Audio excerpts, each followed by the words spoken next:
Hey, tonight you're not in your bed. You're kneeling on a reed mat on the banks of the Nile. The air is thick with the smell of sand silt and something sweet like honeyed dates. You think ancient Egypt was all about golden pharaohs and majestic pyramids? Try scorpions in your sandals and a constant fear of the gods. For you, life revolves around one thing, the afterlife. And it starts the day you are born. The clay jar you're shaping in your hands isn't for water. It's for holding your liver. For later. By the end of this journey, you'll understand why spending your entire life preparing for death wasn't a choice. It was the only thing that made life bearable. What time is it where you are? I'd love to know where you're listening from. And if you enjoy these quiet, strange dives into the past, maybe consider subscribing. It means more than you know. Now dim the lights. Let your body sink into your mattress. Perhaps you can hear the soft hum of a fan. You're not in control here. You're in history. And the gods are watching to see if your preparations are good enough. Your eternity depends on it. The sun doesn't wake you. The flies do. They crawl on your face, buzzing insistent. You blink awake not to a gentle alarm, but to the distant clang of a temple sistrum and the braying of the donkey tethered just outside the door. Your home is a simple box, crafted from mud bricks baked hard under the relentless Egyptian sun. There are no windows, just a high slit in the wall to let the smoke from your cooking fire escape. Privacy is a word you don't know. Your entire family sleeps on reed mats on the packed earth floor, a space you share with dogs, a few chickens, and the ever-present insects.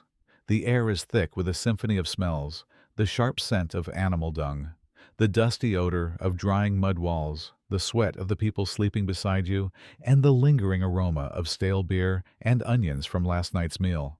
You try to stretch, but the cool morning air makes your joints ache. At 20, you are already feeling the strain of a life of labor. Getting up is a careful process. The floor is just dirt, cool and gritty beneath your bare feet. You are never truly alone here. The gods are in the air, the spirits are in the river, and your entire family's breath is on your neck. This is your world. A small, cramped living space where the line between inside and outside human and animal is beautifully, terribly blurred. Morning calls, and so does your stomach. But forget everything you know about breakfast. There is no coffee, no fresh juice. You reach for a piece of flatbread left over from yesterday. It's dense, coarse and gritty, with the sand that inevitably mixed with the grain as it was ground between two stones. You chew slowly, feeling the abrasion on your teeth. This is your fuel. With it, you have a handful of green onions and a cup of beer. The beer is not the crisp golden liquid you might imagine. It's thick, cloudy, and sour, more like a fermented grain porridge than a drink. But it is calories. It is sustenance. Lunch, if you are lucky enough to be working near home, will be much the same. Perhaps a few boiled lentils or some salted fish, its smell pungent in the heat. True satisfaction, the feeling of a full belly, is a luxury reserved for festival days. Most of the time, you live with a quiet, hollow ache in your stomach. It's a constant companion, a reminder of your place in the world. You eat not for pleasure, but for survival. Every calorie is a victory against the harshness of this land, just enough to give you the strength to work, to build, to prepare. You don't just believe in the gods, you breathe them. They are not distant figures in the sky. They are here now. Ra steers the sun across the sky in his great boat. Osiris judges the dead, and the mood of Hapi determines if the Nile will flood and grant you a harvest or starve your entire village. Your life is governed by Ma'at, the cosmic principle of order, truth, and justice. Every action you take, every word you speak is weighed on an invisible scale. Amulets aren't decoration. They are essential protection. A small ankh for life, an eye of Horus to ward off evil. You see them on everyone. The local priest is more powerful than any village elder. He tells you when to plant, what to sacrifice, and how to appease the gods when a child falls sick or a cow goes barren. You live in a state of perpetual negotiation with the divine. Misfortune is not random. It is a sign of displeasure. A scorpion in your hut, a blight on the barley, it all means something. This constant crushing weight of divine scrutiny is the background noise of your entire existence. It is why the journey after death is so important. It is your one chance to be judged worthy, to finally find peace in the field of reeds. Life continues in its rhythmic cycle. The sun rises, you work, you eat, you sleep. The heat, the hunger, the gods, they are the unchangeable facts of your world. But today, something shifts. It's not a dramatic event, not an invading army or a coming plague. It is the sound of wailing from your neighbor's home. The old man, a weaver, has begun his journey into the west. You watch as the procession begins. You see his family, their faces streaked with dust and tears. You see the priests beginning the long, complex rituals. You see the small, humble collection of goods they have spent a lifetime gathering to place in his tomb. It's not a grand pyramid, just a simple pit in the sand. But the effort, the sheer desperation to provide for his soul is overwhelming. For the first time, you don't just know about the afterlife, you feel it. You feel the urgency, the fear, the crushing responsibility. You look at your own hands, your own meager savings, and you understand. Your life is not your own. It is a long, slow, arduous preparation for a single moment of judgment. And a cold certainty washes over you. Your own preparations must begin now. The sun is your first and last master. It was there when you woke, a sliver of orange on the horizon, and it is here now, a white-hot hammer in the sky, beating down on your bare shoulders. You are standing on the edge of the desert, where the green of the river valley gives way to the endless, shimmering red of the sand. Before you is the beginning of a nobleman's tomb, a great scar carved into the limestone cliffs. It is your workplace. Your world is the sound of 1,000 chisels ringing against stone, the rhythmic chanting of men hauling massive blocks of granite, and the soft, shuffling footsteps of countless workers like yourself. Your specific task today is simple, vital, and endless. You carry water. Your vessel is a heavy clay pot, rough and unglazed. You walk with it to the canal, a channel dug from the great Nile itself. The water is murky brown, with the silt that gives life to this entire civilization. You dip the pot in, feeling the cool water swirl around your ankles, a momentary relief. Then you lift. The weight settles into your shoulders, your spine compressing with each step as you begin the long walk back to the tomb site. The water is for the men who mix the plaster, for the artisans who will one day paint the beautiful scenes of the afterlife on the tomb walls. It is for cooling the hot stone, for the thirst of the overseers, for the donkeys. It is for everyone but you. The dust of the construction site immediately finds the sweat on your skin, forming a gritty paste that covers your entire body. You walk the same path again and again and again. Your mind goes numb. The canal, the pot, the weight, the dust, the tomb. This is the rhythm of your day, the rhythm of your life. A shadow falls over you. You don't need to look up to know who it is, the overseer. He doesn't speak. He never needs to. His presence is enough. He carries a wooden rod, a symbol of his authority held loosely in his hand. He is not cruel, not today. He is simply a part of the system, as much a tool as your water pot. He watches you, his eyes scanning your movement, ensuring the work continues without pause. His gaze is a weight heavier than the water on your shoulders. It is the gaze of the state of the pharaoh of the gods themselves. It reminds you that your effort, your sweat, your aching muscles do not belong to you. They belong to the tomb. They belong to the nobleman's journey to the west. You are a single, tiny part of his eternal life. You keep walking, your eyes fixed on the path ahead, until the shadow moves on to the next worker. As the sun finally begins to bleed red and purple across the western sky, a horn sounds. The work is over for today. A collective sigh seems to rise from the desert itself. You line up with the others, a long shuffling queue of exhausted bodies. At the head of the line, a scribe sits beside a large pile of woven baskets, each filled with barley. This is your payment. Not a shiny coin, but something far more real, far more important. When it is your turn, you hold out a small leather pouch. The scribe doesn't look at you. He simply dips a wooden measure into the barley and pours it into your bag. The sound the grains make is like rain. It is the most beautiful sound you have ever heard. You close the pouch, your fingers fumbling slightly from exhaustion. The weight of it is immense. It is only a few handfuls of grain, but it feels heavier than any stone you have lifted. This is yours. You earned this. The walk home is different from the walk to the canal. Every shadow seems to hold a thief. You clutch the pouch to your chest, your heart hammering. This grain represents your entire day, your sweat turned into something solid, something real. It represents a chance. When you finally reach the mud brick walls of your home, your family is waiting. You can see the hunger in their eyes. This barley could make bread for 3 days. It could mean a full stomach. But you all know that is not its primary purpose. You walk to a corner of the small room where a simple wooden box sits. It is empty. You open your pouch and pour the barley into the box. The sound is soft, almost sacred in the quiet of the evening. This is not food. This is your afterlife. This is the first payment towards the tomb you do not have for the mummification you cannot yet afford for the offerings your spirit will need to survive in the next world. Your family watches in silence. They understand. Tonight, you will eat the usual thin soup and sandy bread. You will go to bed hungry. But in the corner of your home, in that small wooden box, there is hope. There is a future. It is the first of thousands of payments you will make to your own death.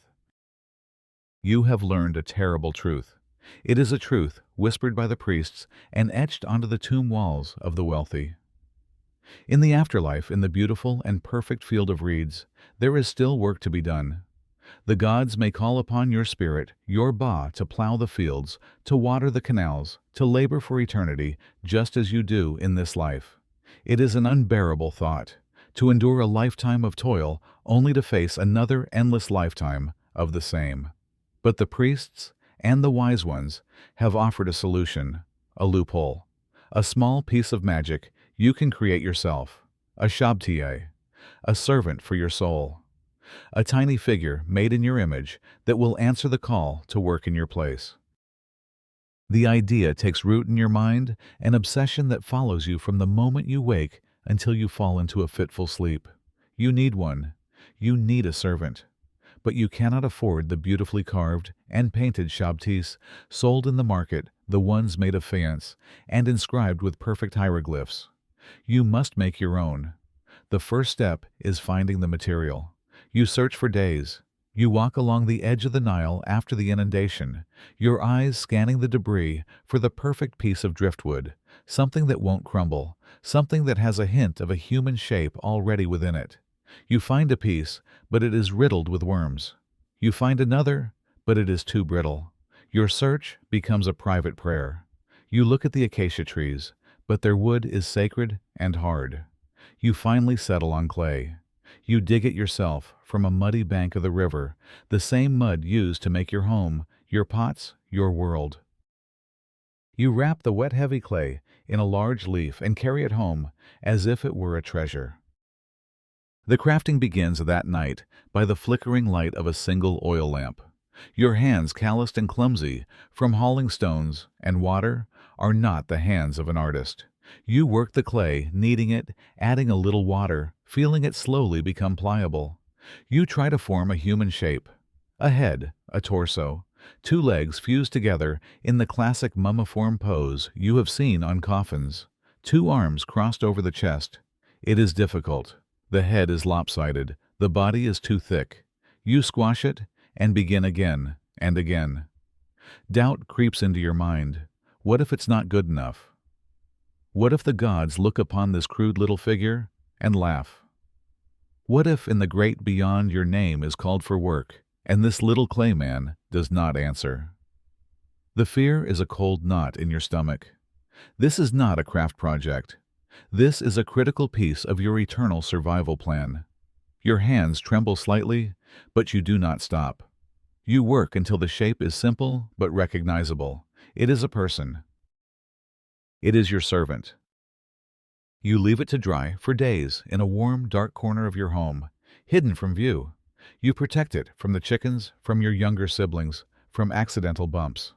You watch as the dark, wet clay turns a dusty gray, becoming hard and fragile. It is finished, but it is still just a doll. It has no life, no purpose. It needs the magic. You have heard the priests recite the spell, the words from the Book of the Dead, chapter 6. You cannot read or write, but you have listened. You have memorized the sound, the rhythm of the words. One night, when your family is asleep, you take the doll in your hands. It feels cool and solid. You hold it close to your lips, and you whisper the words into the silence of the room. O Shakti allotted to me, if I be summoned, to do any of the work which is to be done in the realm of the dead.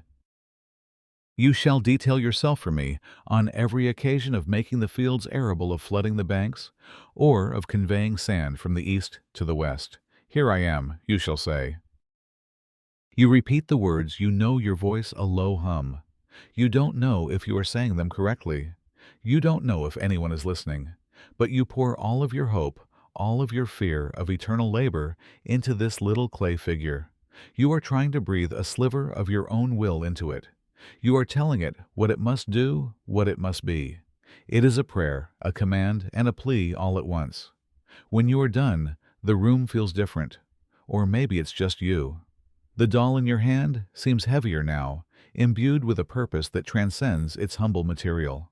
It is no longer just a piece of dried mud. It is your substitute, your proxy, your first soldier in the war against eternal work. And as you place him in the box next to the barley, you feel for the first time that you might not be completely alone on your final journey. You wake up, but something is wrong. It is not the familiar ache in your lower back or the soreness in your shoulders from a lifetime of physical work. Those feelings are old friends, daily reminders that you are alive and laboring under the sun. This is different. This is a coldness that starts deep inside your bones, a profound weakness that makes your blanket feel as heavy as a granite block. A shiver runs through you, but the air in the small room is warm and still. When you try to sit up, the room tilts violently, the packed earth floor rushing up to meet you before sinking away again. A wave of nausea washes over you, tasting of sour beer and fear. Your breath is shallow hot. Your body, the only tool you have ever truly owned, has become a stranger. You try to deny it. Work is not a choice. It is a fact, like the rising of the sun. You must get up. You plant your hands on the floor to push yourself up, but they tremble, lacking strength. Your family stirring from their own sleep notices. The normal morning bustle of sleepy grunts and waking stretches stops. There is silence. Your mother's eyes meet yours, and what you see in them is not just concern. It is fear, a deep, primal fear. In your world, sickness is never just sickness. It is a message, a punishment. Have you offended a household god? Did you forget an offering? Is this the work of a demon? A malevolent spirit sent by an enemy? Your illness is not a private matter. It is a disturbance in the cosmic order, a stain on your household, and it must be understood.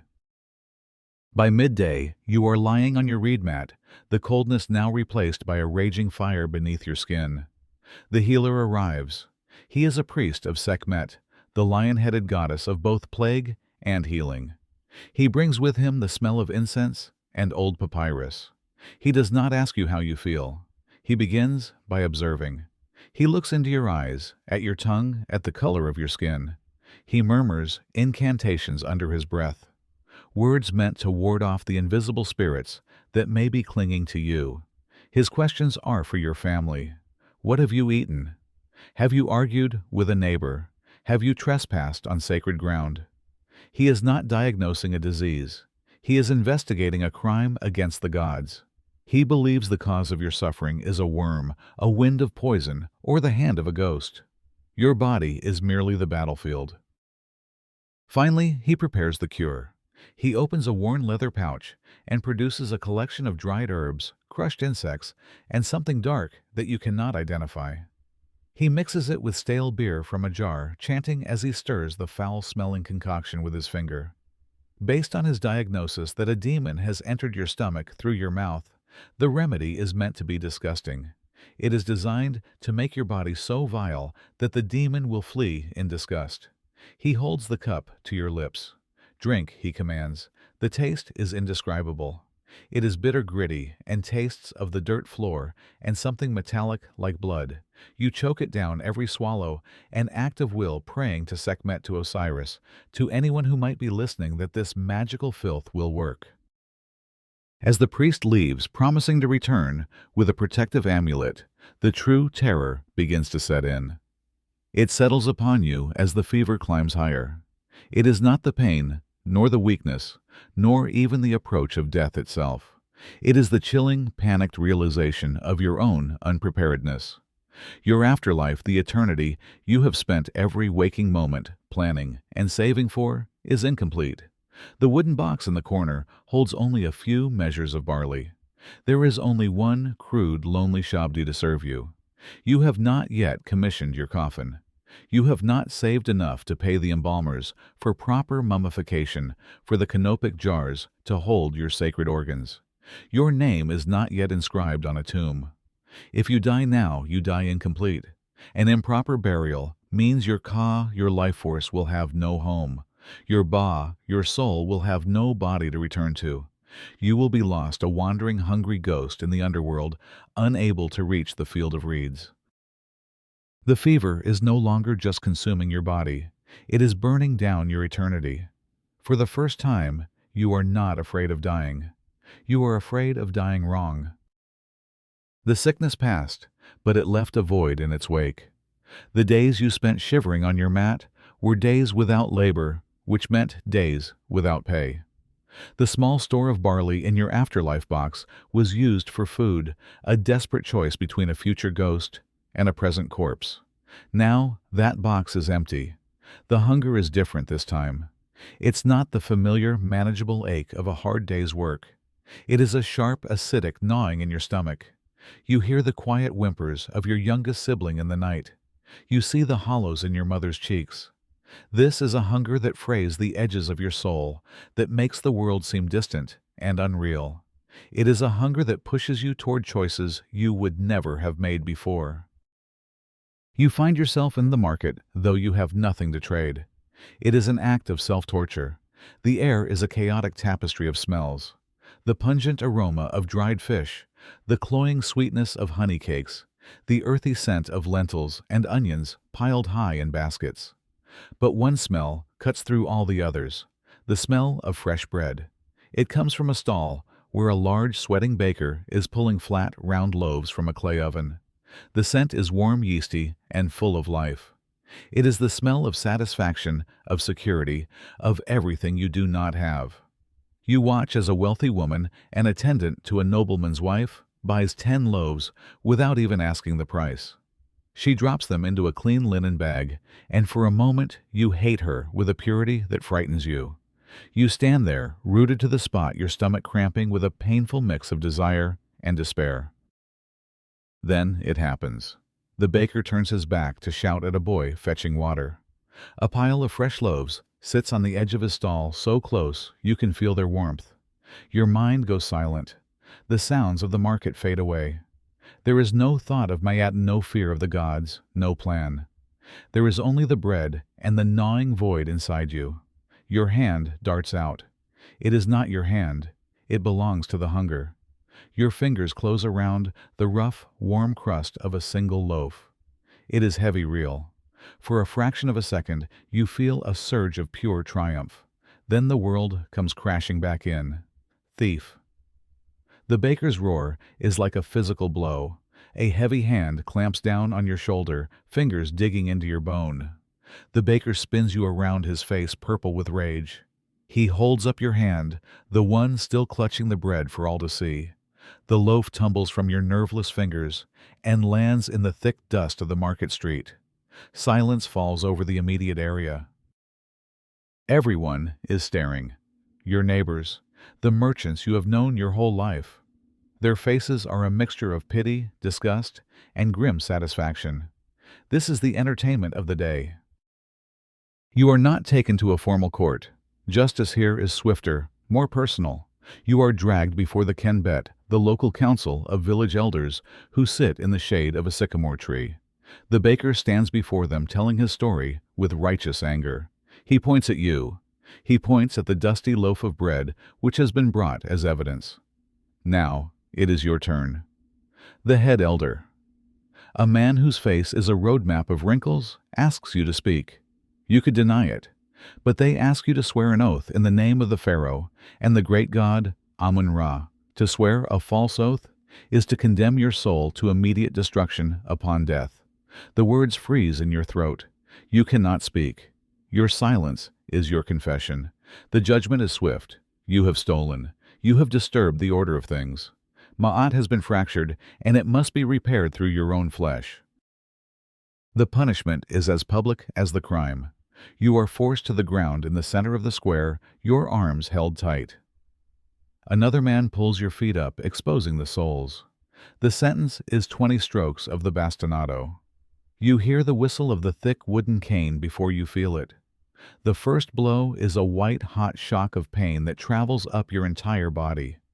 You clench your jaw, determined not to scream. The second blow lands before the first has faded. And so it continues. Each strike is a lesson. This is the price of bread. This is the cost of desperation. This is the weight of order. The physical pain is immense, but it is the shame that truly breaks you. The faces of the crowd blur into a single judging eye. When it is over, you are left in the dust, unable to walk. Your family eventually helps you home, their faces grim.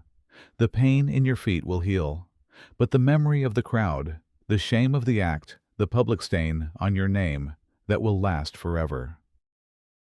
It is a new debt you have incurred, one that will be weighed on the great scales against your heart when you finally stand before Osiris, and you understand that the loaf of bread did not just cost you your dignity, it has cost you a piece of your eternity. The pain in your feet has faded, but the pain in your name has not.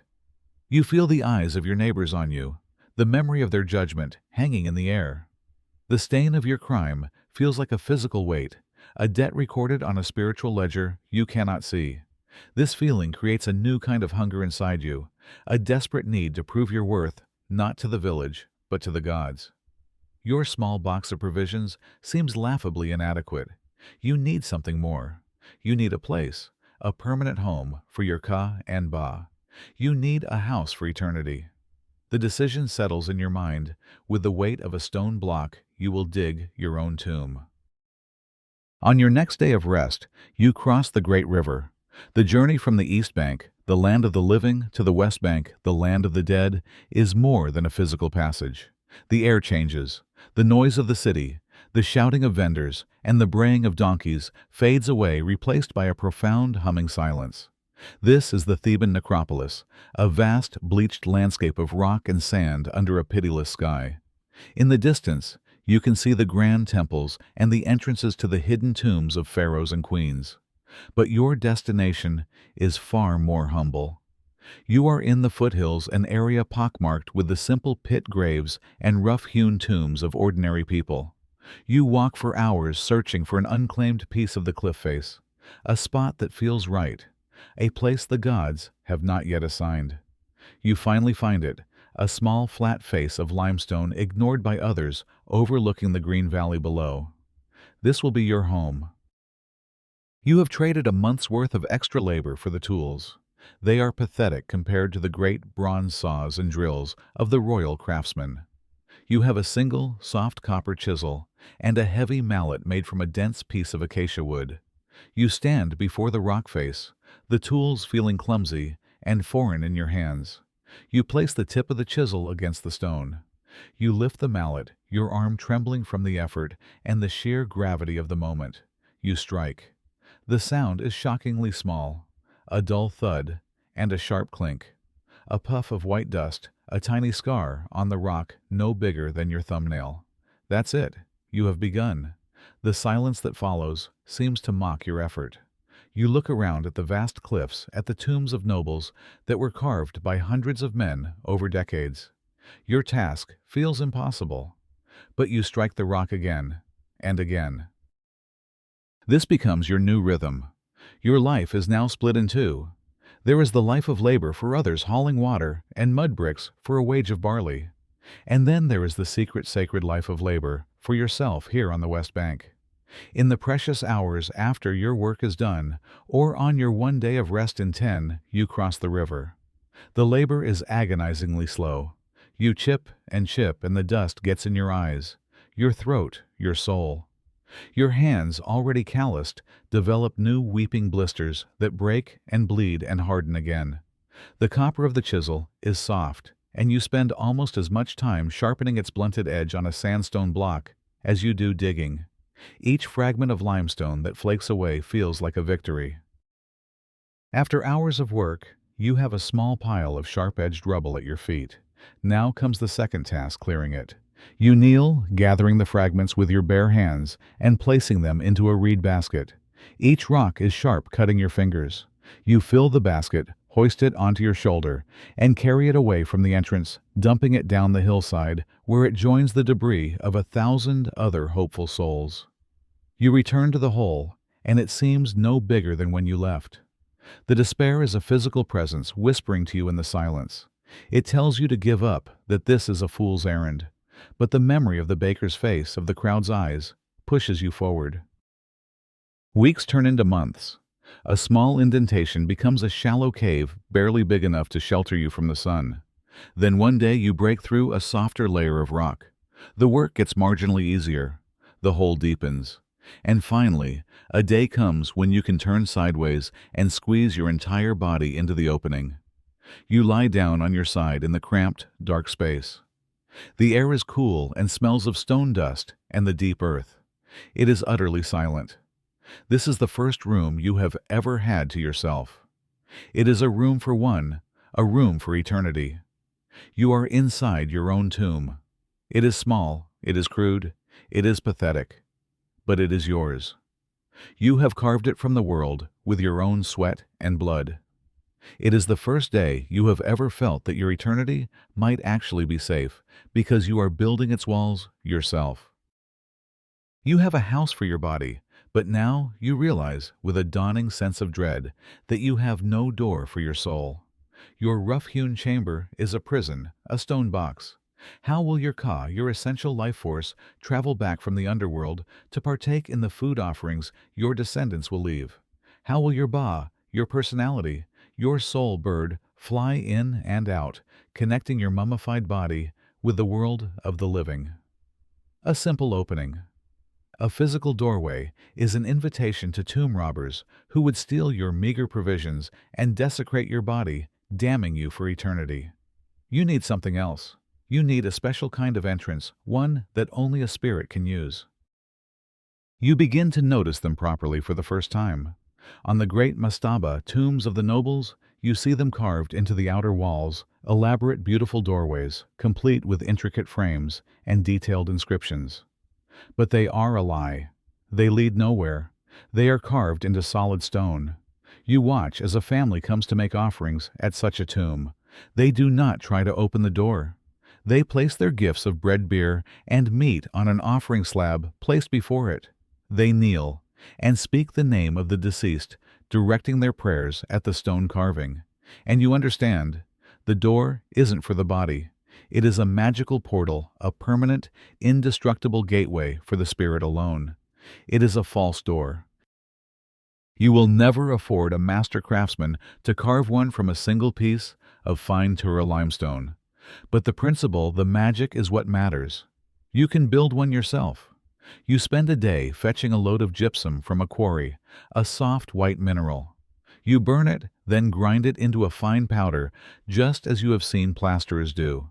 You mix it with water, creating a smooth white paste. In another act of trade, you acquire small lumps of red and yellow ochre from a merchant, and a piece of charcoal from a fire. These will be your paints. You carry the materials, your new treasures, across the river to your tomb on the West Bank. Inside the dark, cool chamber, you choose the wall that faces east towards the rising sun and the land of the living.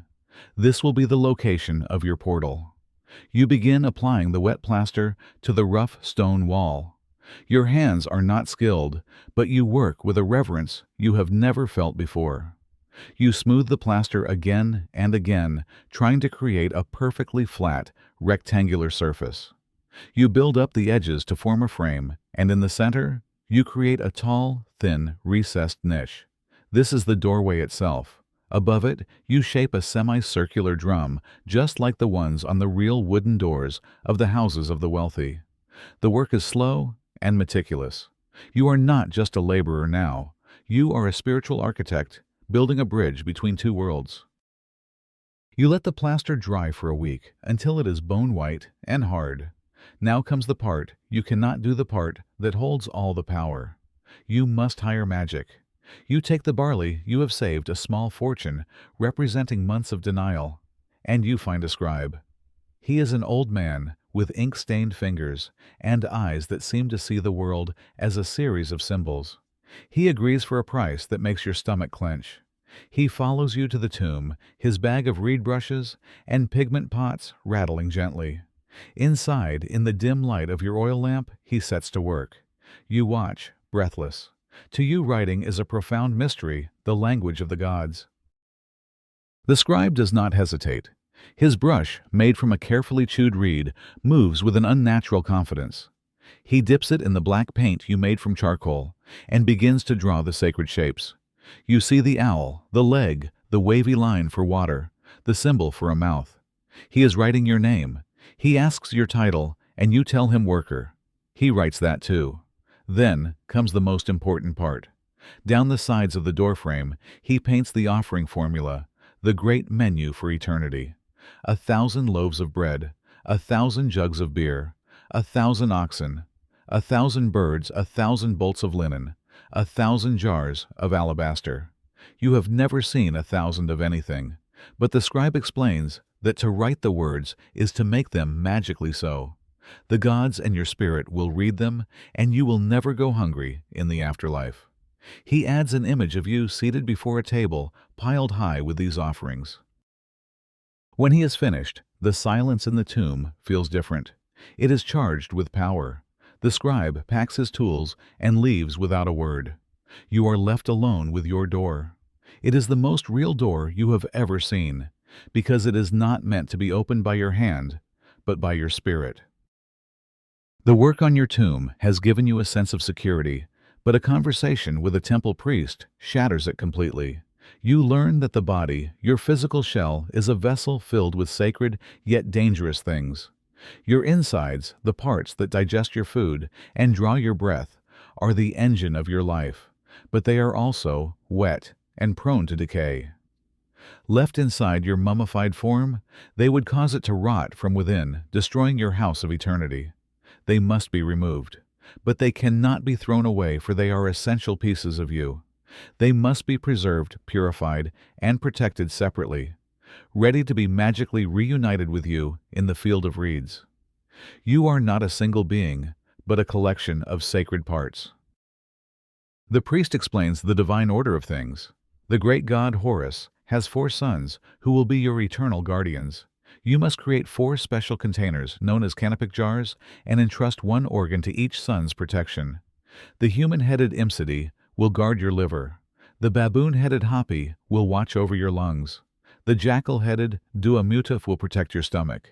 And the falcon-headed Kebesenwef will keep your intestines safe. The priest stresses one more thing: your heart, your EB, must not be touched. It is the seat of your intelligence, your memory, your conscience. It will be weighed against the feather of Ma'at on the day of your judgment. To lose your heart is to lose your mind and your soul. A new terrifyingly complex layer has been added to your afterlife plan. Once again, you must become a craftsman. You cannot afford the gleaming translucent alabaster jars of the nobles. Your guardians will be housed in simple clay. You gather the Nile mud, knead it, and begin the slow process of coiling the clay into 4 identical shapes.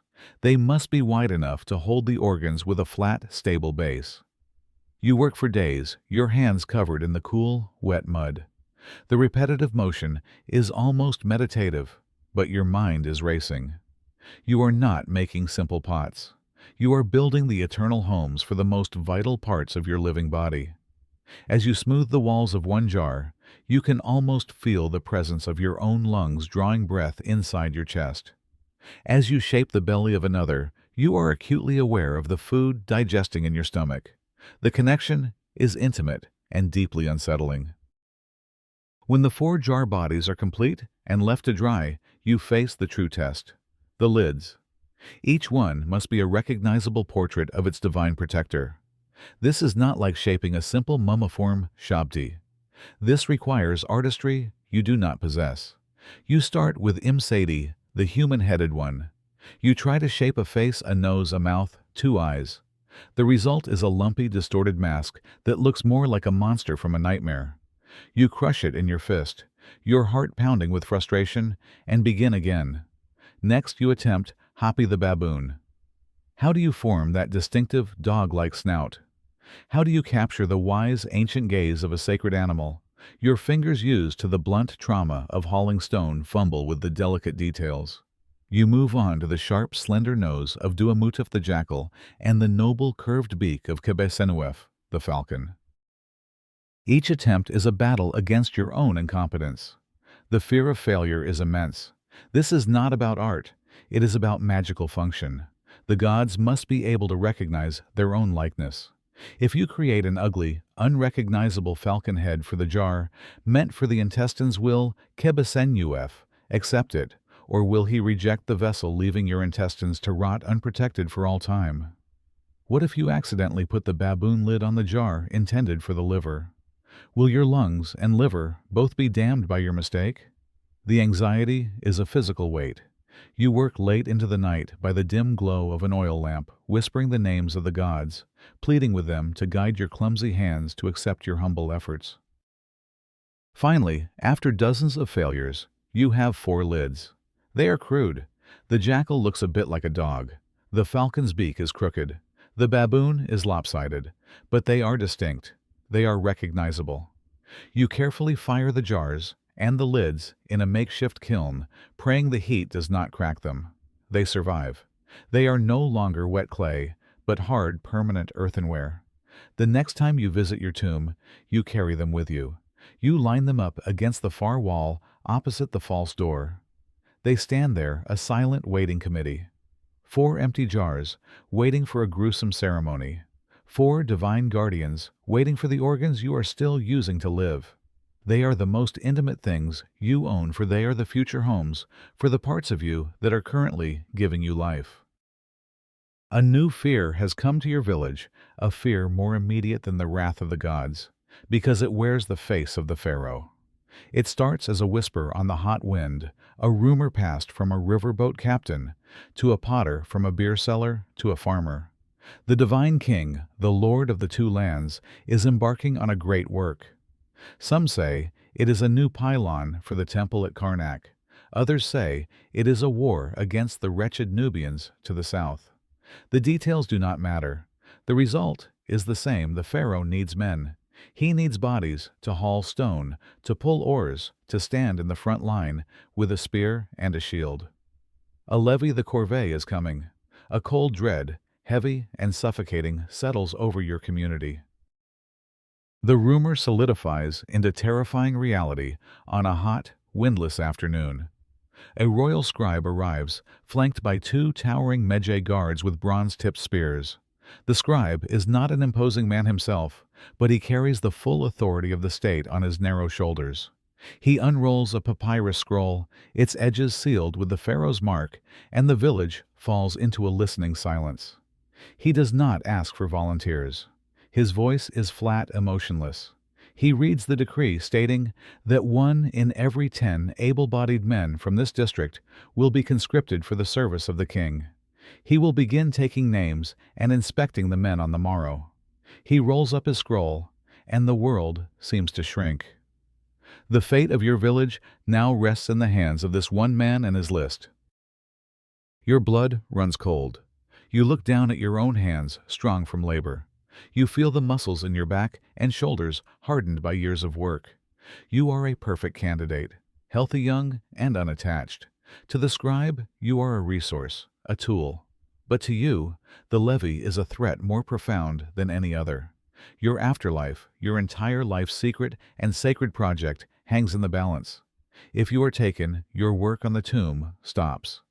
You could be gone for years. And what if you don't come back? What if you fall in battle in a forgotten patch of desert, your body left for the vultures? What if you perish from disease in a crowded labor camp, your corpse thrown into a mass pit? All your work, the tomb, the shabtis, the jars, the false door, it would all be for nothing. Your ka would have no home to return to. Your name would be extinguished. It would be the ultimate failure, an eternity spent as a hungry, wandering ghost. That night, there is no sleep. The men of the village gather in hushed, desperate groups.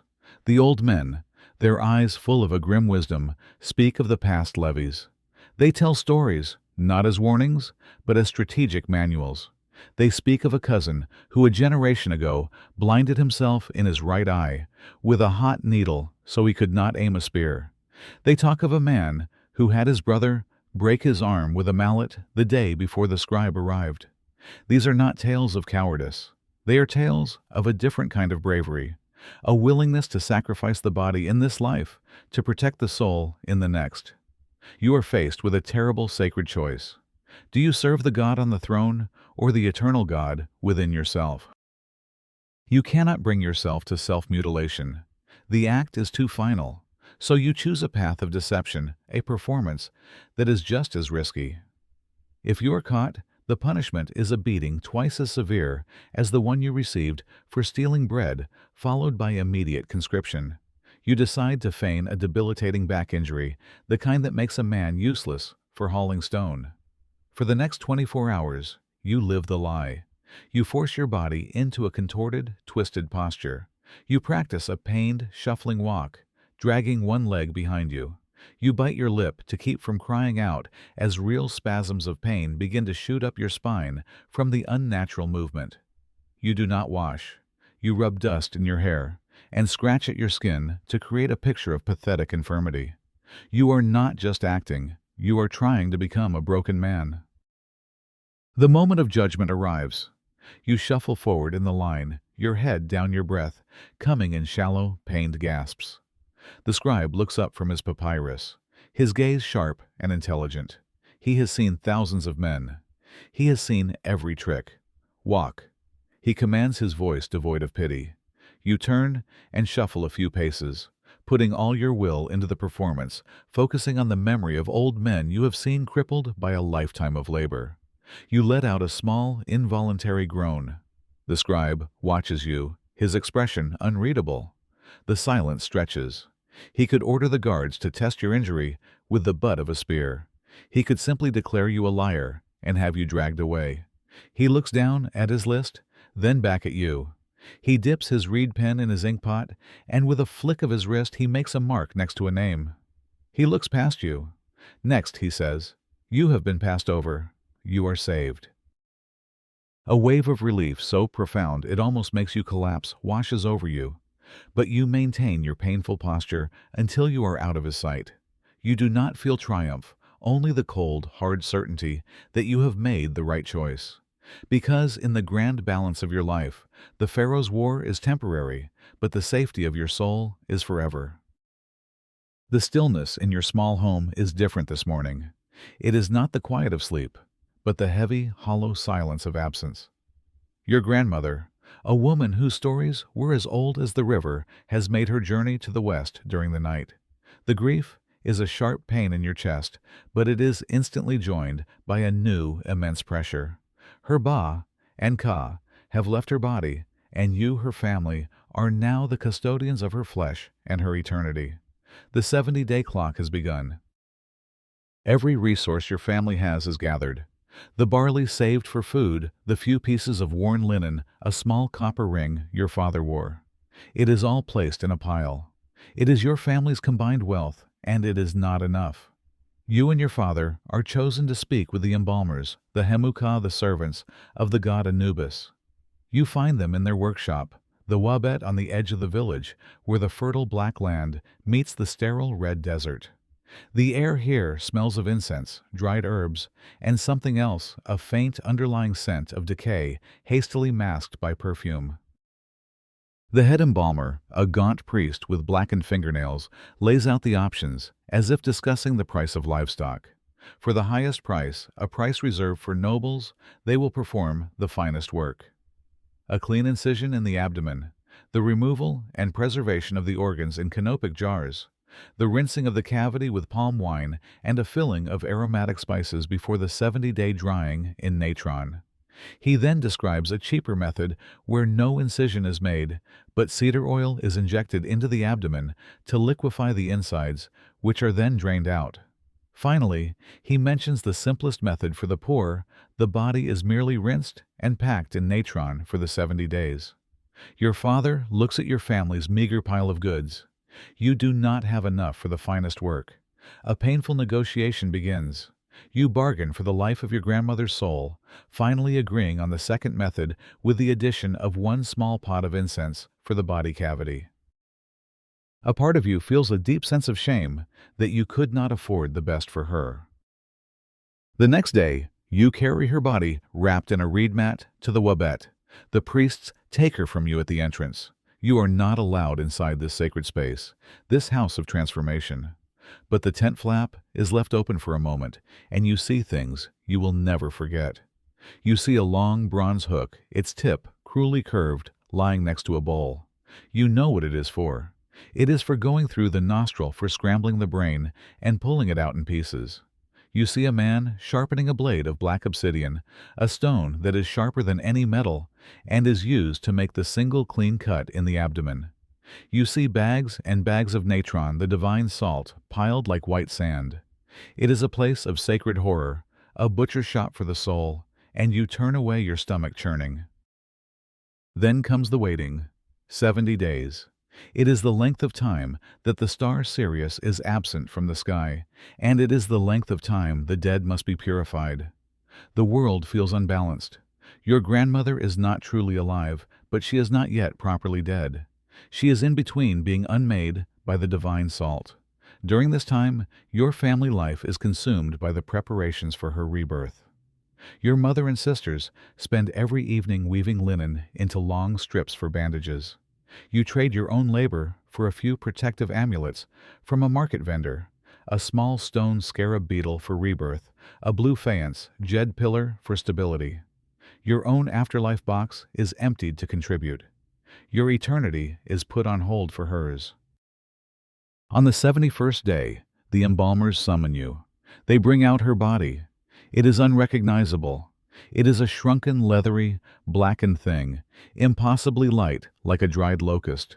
The person you knew is gone. Now begins the final, beautiful magic. A lector priest stands by, reading continuously from a papyrus scroll, his voice a low, monotonous chant. The embalmers begin to wrap.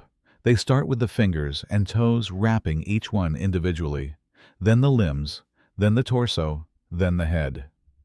Between the layers, they place the amulets you brought, tucking the scarab over her heart, the djed on her chest. They use hundreds of yards of linen crisscrossing the bandages in an intricate, ritualized pattern.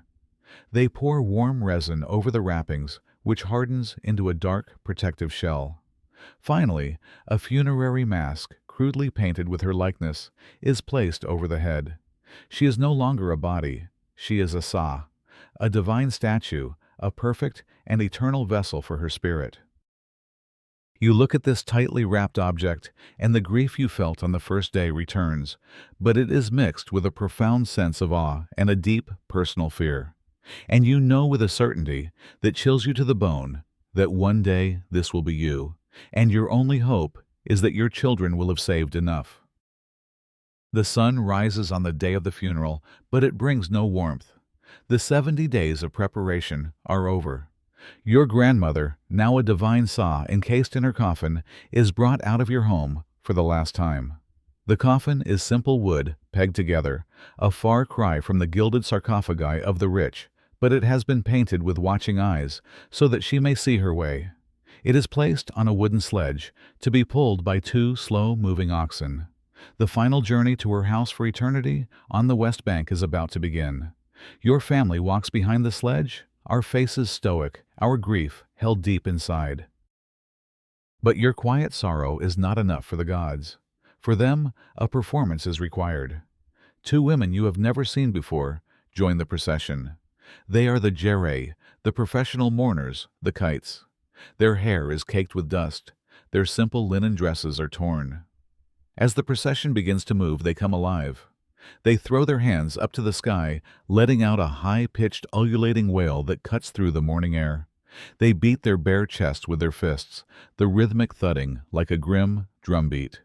They scoop handfuls of dirt from the ground and pour it over their heads, crying out the name of the deceased. It is a terrifying, beautiful, and necessary display. They are the living embodiment of the goddesses Isis and Nephthys, mourning their brother Osiris.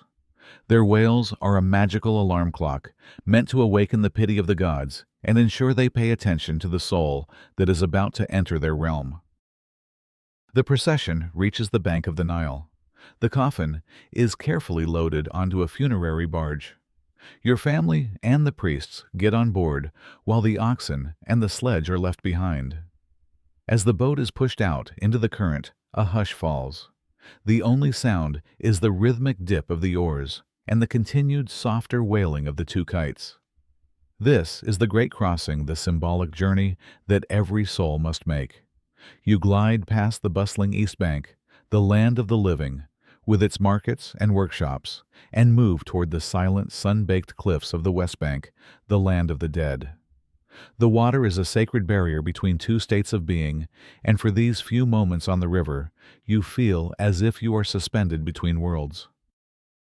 Upon reaching the other side, the coffin is once again placed on a sledge and hauled up the path to the necropolis, to the small, humble tomb your family has paid for. At the entrance, the procession halts. The most important ceremony is about to begin. A Sem priest, wearing a leopard skin robe, steps forward. This is the opening of the mouth. It is the ritual that will reanimate your grandmother's senses for the afterlife. He holds up a series of sacred instruments. First, a ritual adze, a tool shaped like a woodworker's instrument. He touches it to the painted mouth on the coffin, chanting an incantation. I have opened for thee thy mouth, that thou mayest speak. He then takes another instrument, a forked knife called a pezish kef, and touches the eyes and ears. I have opened for thee thine eyes and thine ears, that thou mayest see with thine eyes and hear with thine ears. He consecrates every part of her, transforming the inert mummy within from a statue into a living spirit, ready to eat, drink, and speak in the next world. The ritual complete, the coffin is carefully carried inside the dark chamber of the tomb. The air inside is cool and still. The few grave goods are brought in and arranged, a few jars of sealed beer and bread. The 5 shabtis your family could afford. Her favorite worn amulet. It is a pathetic collection compared to the treasures of the pharaohs, but it is all you have. Your family takes one final look, a silent farewell to the coffin sitting alone in the dark. Then comes the final act. Masons who have been waiting nearby step forward with mud bricks and wet plaster. They begin to wall up the entrance. There is no door to lock, no gate to close. The tomb is sealed permanently. You watch as the opening gets smaller and smaller until the last brick is put in place and the masons trowel a smooth layer of plaster over the entire wall, leaving no trace of the entrance. It is done. The connection is severed. She is now locked in her world, and you in yours. The priests say a final prayer. The family turns, and without looking back, you begin the slow walk back to the river, back to the land of the living. The silence you walk in is heavier than ever before. You have now seen the entire roadmap from the last breath to the final sealed stone, and you know how long and difficult the road is. The sealing of your grandmother's tomb has taught you that death is not an end, but an elaborate and terrifying new beginning. Your understanding of yourself begins to fracture and reform. A wise old temple scribe, seeing the troubled look in your eyes, sits with you and explains the truth. You are not just one person. You are a delicate collection of parts, all of which must be preserved. There is your cot, the physical body that now lies in a tomb. There is your Ren, your secret name which holds your power. There is your Shut, your shadow, which can travel the world. There is your Ba, a human-headed bird that is your unique personality, which can fly out of the tomb and back. And there is your Ka, your spiritual double, your life force which stays in the tomb to receive the offerings. Only if all these parts are protected and balanced can you hope to be transfigured into an Akka, a blessed and effective spirit, an eternal star in the night sky. The scribe tells you what happens the moment the last brick seals the tomb. Your journey begins. Your Ka and Ba descend into the Duat, the underworld. It is a terrifying and complex landscape, a place of deep darkness, fiery lakes, and strange inverted rivers. The Duat is divided into 12 sections, representing the 12 hours of the night, and to pass from one to the next, you must pass through a massive guarded gate. This is the true purpose of the spells and scrolls you have heard about the papyri the rich are buried with. They are not just prayers, they are a map and a book of passwords. They are the book of the dead. Each of the 12 gates is a test of your knowledge and purity. The guardians are monstrosities beyond your worst nightmares. You might come to a gate guarded by a being with the body of a man and the head of a crocodile wielding 2 massive knives. To pass him, you cannot fight. You must know his name and the name of the gate itself. You must address him correctly, saying, "I know you and I know your name." He who lives on worms is your name. Only by proving your magical knowledge can you convince the gatekeeper that you belong, that you are a worthy soul, and he will allow you to pass to the next hour of the night. Fail, and you are consumed or left to wander in darkness for eternity.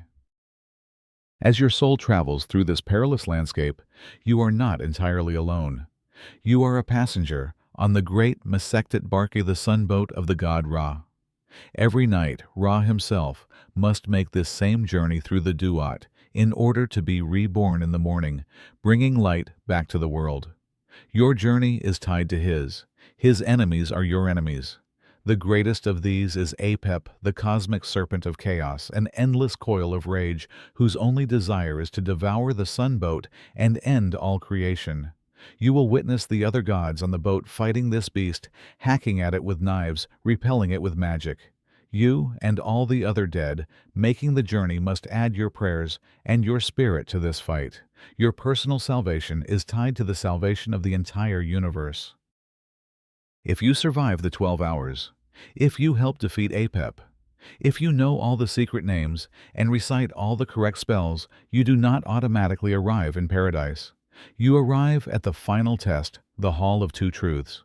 Here, you will stand before the great god Osiris and 42 other divine judges, each of whom has dominion over a specific sin. This is the moment of your final confession. But you do not confess what you have done. You confess what you have not done. Addressing each judge in turn, you must recite the negative confession. I have not stolen. I have not lied. I have not murdered. I have not been arrogant. I have not made anyone weep. When the 42 confessions are complete, the final silent judgment takes place. The jackal-headed god Anubis leads you to a giant golden scale. He takes your heart, your IB, which was left in your mummy for this very purpose, and places it on one side of the scale. On the other side, he places a single, pure, white ostrich feather, the feather of Maat, the goddess of truth and cosmic order, the ibis-headed god of wisdom. Thoth stands ready with his scribe's palette to record the result, and sitting beside the scale watching with hungry eyes is the monster Ammit, the devourer of the dead, a terrifying chimera with the head of a crocodile, the torso of a lion, and the hindquarters of a hippopotamus. If your heart is heavy with sin, if it is weighed down by lies, theft, and cruelty, it will tip the scales. Thoth will record your failure, and Ammit will lunge forward and devour your heart, and your existence will be over forever. You will be utterly annihilated. But if your life was true, if you followed Maat, your heart will be as light as the feather. It will balance perfectly. Osiris will welcome you by name, and you will be allowed to pass into the field of reeds, the Egyptian paradise. And you lie awake in the dark, feeling the beat of your own heart in your chest, and you wonder for the first time how much it truly weighs. Time stops in the Hall of Two Truths as you watch the beam of the great scale. On one side, your heart, a vessel holding every choice and secret of your life. On the other, the single weightless feather of Ma'at. The beam quivers, then settles. It is perfectly level. Your heart is not heavy. It is pure. A collective sigh seems to emanate from the 42 judges. Thoth makes a final mark on his scroll. Anubis gives a respectful nod, and the great monster, Ammit the Devourer, lets out a frustrated groan and turns away, denied her meal. You have not been devoured. You have been vindicated. The great god Osiris, king of this entire realm, looks upon you and speaks your name, welcoming you into eternity. The relief is so absolute, so crushing in its intensity, that it feels like being born and dying all at the same time. You are led from the great hall, away from the scales and the gods of judgment. Before you lies a vast, shimmering lake, its waters calm and silent. A ferryman, a divine figure, beckons you toward a simple reed skiff. As he pulls the boat away from the shore of judgment, you watch the darkness of the Duat fade behind you. The terrifying gates, the monstrous guardians, the cosmic serpent, they are all gone. Ahead, a gentle golden light grows brighter. It is not the harsh, punishing sun of your mortal life, but a soft, eternal radiance, like the world is forever bathed in the hour just after sunrise. The air grows warm and sweet with the scent of lotus flowers and wet earth. You step out of the boat, onto the banks of Aru, the field of reeds. You are home, or rather, you are in a version of home more perfect than you could have ever imagined. Before you stretches a landscape that is the Nile Valley, but glorified. The canals are not muddy, but flow with water so clear you can see the pebbles at the bottom. The fields of barley and emmer wheat are not sparse or blighted, but grow in thick, lush forests, the stalks taller than a man, the heads of grain heavy and perfect. There is no dust, no flies, no disease. You see groves of sycamore and date palm trees, their leaves rustling in a gentle, continuous breeze. This is the Egypt you always dreamed of, the Egypt that existed in the hymns to the gods, a land of effortless abundance. A figure, an emissary of Osiris, approaches you and explains your new existence. This is the garden of the gods, and even here there is work to be done. The great fields of celestial grain must be tended. Your heart sinks. A flicker of the old dread, the memory of a lifetime of back-breaking labor returns. Are you to be a farmer for eternity? But then you remember all those nights spent shaping clay, all the barley you traded for a scribe's work. You smile. You stand at the edge of a vast, unplowed field, and you recite the words you have held in your heart for a lifetime, the spell from chapter 6. O Shabti, allotted to me. And then the magic happens. A stirring begins around you. One by one, your Shabdi servants, the little clay figures you made with your own clumsy hands, emerge and grow to life-size. The crude servant you molded first, the one you made after your sickness, all of them. They stand before you, their faces blank and ready. They speak in unison, their voices like the rustling of reeds. Here I am, they say. We are here to serve. They pick up the divine plows and hoes and march off into the fields, ready to perform your labor for all time. You have not escaped work. You have mastered it.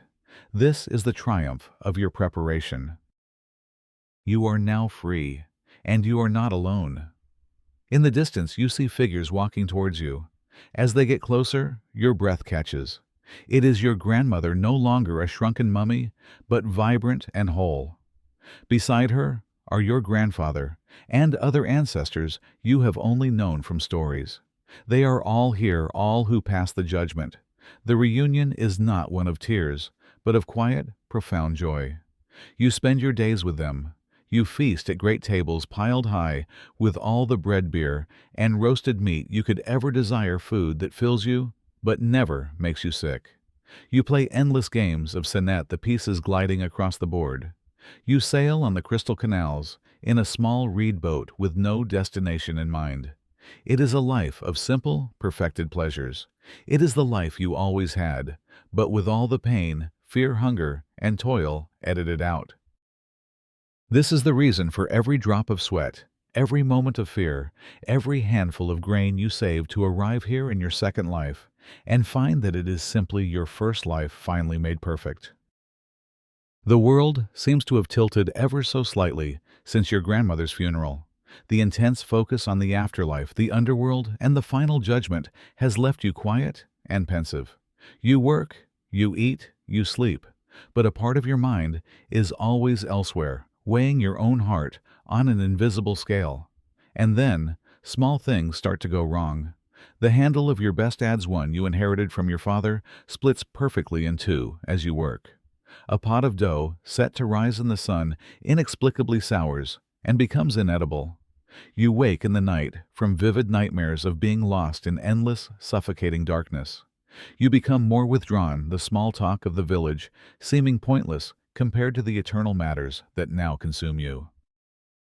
You see it as a period of grief and exhaustion. Your community sees something else entirely. They see a pattern. They see the hand of a supernatural force. The whispers begin like the buzzing of flies. At first you don't notice, but then you see how the women stop their conversation when you approach the well. You see how a neighbor pulls his child back as you walk down the path. The space around you has become charged with a new, fearful energy. They believe your bad luck is a spiritual sickness, and they are terrified it might be contagious. Your quiet contemplation is mistaken for sinister brooding. Your exhaustion is seen as a sign that a spirit is draining your life force. One evening, a village elder, a man respected for his wisdom, comes to your family's home. He does not address you directly. He speaks to your father in low, careful tones, his eyes glancing nervously towards you. He speaks of the restless dead, the mutt, the spirits of those who were improperly buried and wander the earth full of rage. He talks of minor deities who, if offended by a forgotten offering, might attach themselves to a person and cause misfortune. He never says your name. He never makes a direct accusation, but his meaning is as clear as the stars in the night sky. The community is afraid. Something must be done about you. Your family, caught between defending you and appeasing the village, agrees. The priest who arrives the next day is not one of the gentle healers who tends to fevers or sets broken bones. This is a stern man, a priest of Serkate, the goddess, who rules over scorpions and other venomous things. His specialty is not the body, but the invisible poisons of the spirit world. He enters your home, and the air grows heavy. His eyes are not kind, they are sharp and suspicious. He is not here to offer comfort. He is here to perform a spiritual fumigation. He orders you to sit, and you comply, your heart pounding with a mixture of fear and indignation. His ritual begins. He sets a small bowl of dried herbs smoldering. The smoke is thick and acrid, smelling of burnt leaves and something medicinal. It stings your eyes and makes you cough. The priest begins to chant a low, monotonous drone that seems to vibrate in your bones. He walks around you, watching you through the smoke, scrutinizing your every twitch, every cough. He believes a spirit attached to you will react to the sacred smoke, that it will be agitated and reveal itself. He then begins a strange interrogation, asking you questions that make no sense. When does the sun rise in the west? How many legs does a fish have? He is not looking for answers. He is looking for hesitation, for confusion, for a sign that another intelligence inside you is struggling with the trick questions. You answer as best you can, your voice trembling. Finally, he stops. He has his diagnosis. You are not fully possessed, he declares, but you are haunted. A malevolent ghost or a minor demon is clinging to your shadow, feeding on your luck and sowing chaos in your life. For the good of the village, this connection must be shielded. He opens a small pouch and removes an amulet. It is a wedge-out eye, the powerful eye of Horus, carved from blue-green faience. In other circumstances, it would be a precious object. But this one feels different. It is strung on a rough cord of palm fiber. He steps behind you and ties it around your neck. He pulls the knot brutally tight, the rough cord chafing your skin immediately. "Do not remove this," he commands, his voice cold. "It will blind the spirit that follows you and protect your neighbors from its influence." He turns and leaves without another word. You are left there, the pungent smoke still hanging in the air with the heavy weight of the amulet on your chest. It is not a comfort. It is a leash, and its purpose is not just to protect you, but to protect everyone else from you. In the quiet of your tomb, your false door promises you a feast for all eternity. Your eyes trace the painted hieroglyphs your scribe so carefully drew. 1,000 loaves of bread, 1,000 jugs of beer. You close your eyes and imagine it perfect, soft bread, still warm from the oven. Cool, sweet beer that quenches a thirst you've had your entire life. This vision is a powerful comfort, a beacon of hope in your spiritual landscape. Then you open your eyes and return to the reality of your evening meal. The contrast is so vast, it makes your heart ache. Before you is bread, but it is not the bread of your dreams. Its journey to your hands begins with the back-breaking labor of the women in your family. They spend hours kneeling before a saddle quern, a large, slightly bowed stone. They take the grain you receive as wages, and with a smaller, loaf-shaped stone, they grind it, rocking back and forth, in a repetitive motion that has defined the lives of women for 1,000 years. The sound is a constant in your village, the dull, scraping rhythm of stone on stone. And with every scrape, tiny particles of the stone, along with the desert sand that clings to everything, are ground into the flour. It is unavoidable. The flour is mixed with water, and perhaps a piece of dough from yesterday's batch to help it rise. It is shaped into small, flat, round cakes. These are not placed in a clean oven. They are often baked directly in the hot ashes of your cooking fire or on a clay plate set over the embers. When it is done, the bread is hard and dense. You break off a piece, and the first thing you feel is the texture. It is heavy, tough, and as you begin to chew, you taste the truth of your existence grit, an inescapable, ever-present crunch of sand and stone dust. It gets between your teeth, it scrapes against your gums. You have eaten this bread every day of your life, and you know that over time it is slowly, patiently grinding your teeth down to flat nubs. This is not food as pleasure. This is fuel as abrasion. Beside your bread is a bowl of beer. But again, it is nothing like the golden clear beverage you might imagine. In your life, beer or henket is not for celebration. It is for survival. The water in the irrigation ditches can be fouled by animals and waste, bringing sickness and death. But the beer, having been fermented, is safe. More than that, it is your food. It provides the calories and nutrients that your meager diet lacks. Your wages are not counted in coin, but in loaves of bread and jugs of beer. It is liquid life. You have helped brew it many times. The process begins with making a special, richly yeasted beer bread from barley. It is baked, but only lightly, leaving the inside doughy and full of active yeast. This bread is then crumbled by hand into a large clay vat filled with water and sometimes sweetened with a handful of dates. The mixture is left to sit and ferment to bubble and sour in the warm air. There are no hops to add flavor, no modern techniques to clarify it. The final product, which you now stare at in your bowl, is a thick, cloudy, opaque gruel. It looks like thin porridge. It smells sour and slightly sweet. To drink it, you often use a reed straw, not as a convenience, but as a necessary filter to keep the chunks of floating bread mash and barley husks from your mouth. You take a sip. The taste is sour, heavy, and filling. It is more a cold soup than a refreshing drink. This is your meal: a piece of sandy bread, a bowl of sour beer gruel, and if you are lucky, a raw onion for flavor. This is the taste of survival. This is what you eat day in and day out with a monotony that dulls the senses. And the dream of a meal without sand in it becomes just one more reason to ensure you make it to the field of reeds. Your tomb, your house for eternity, is designed to last for millions of years. It is carved from the living rock, a permanent anchor for your soul. Your house for the living, however, is designed to last until the next heavy rain. It is a box made of mud. You have helped build houses like it your whole life. You take the thick black mud from the banks of the Nile, mix it with handfuls of straw for strength, and press the mixture into a wooden mold. You leave the bricks to bake in the relentless sun until they are dry and hard. This is the substance of your world. Your walls, your floors, your ovens, all are made from this baked earth. Your home is not built upon the land.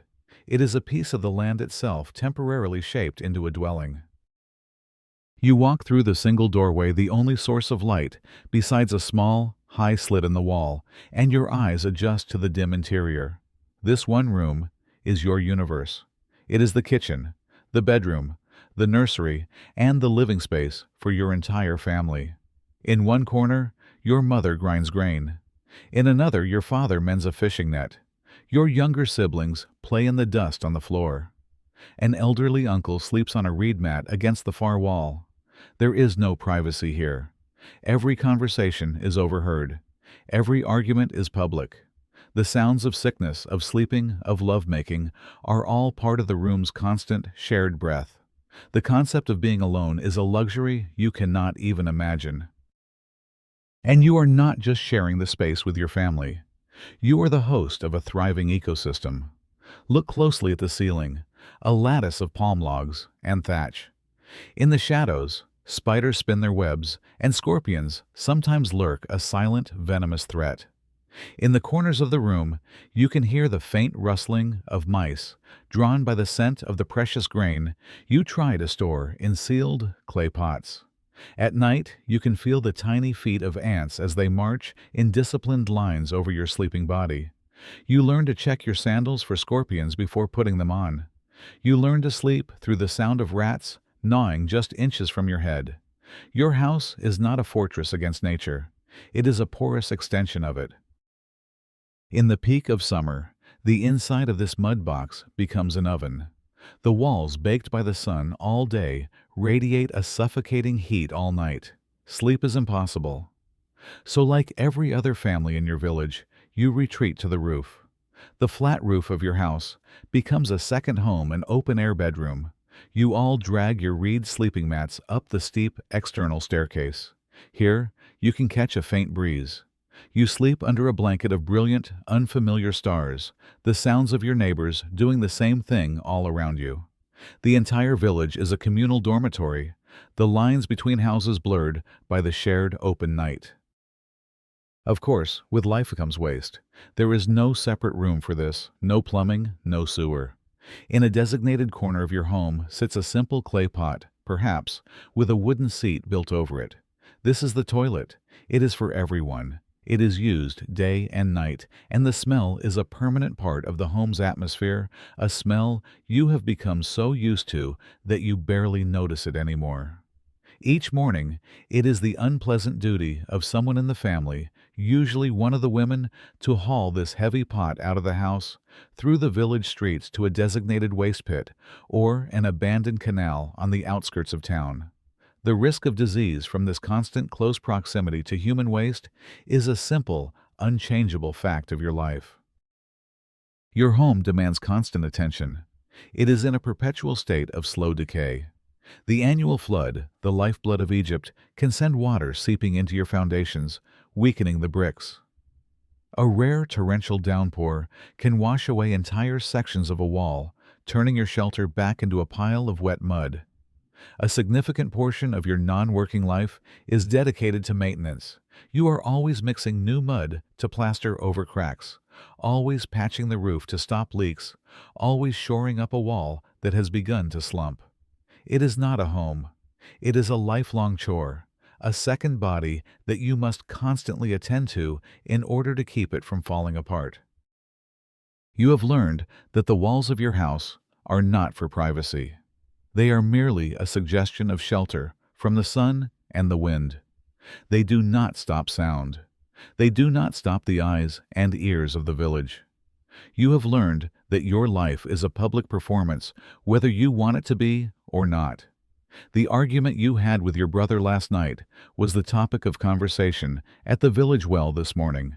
The fact that you received a smaller ration of grain this week was noted by the man who lives 3 houses down. The amulet you wear around your neck is a subject of constant quiet speculation. There are no secrets in a place where everyone lives on top of one another, where every life is interwoven with the next. The hubs of this collective consciousness are the well and the beer house.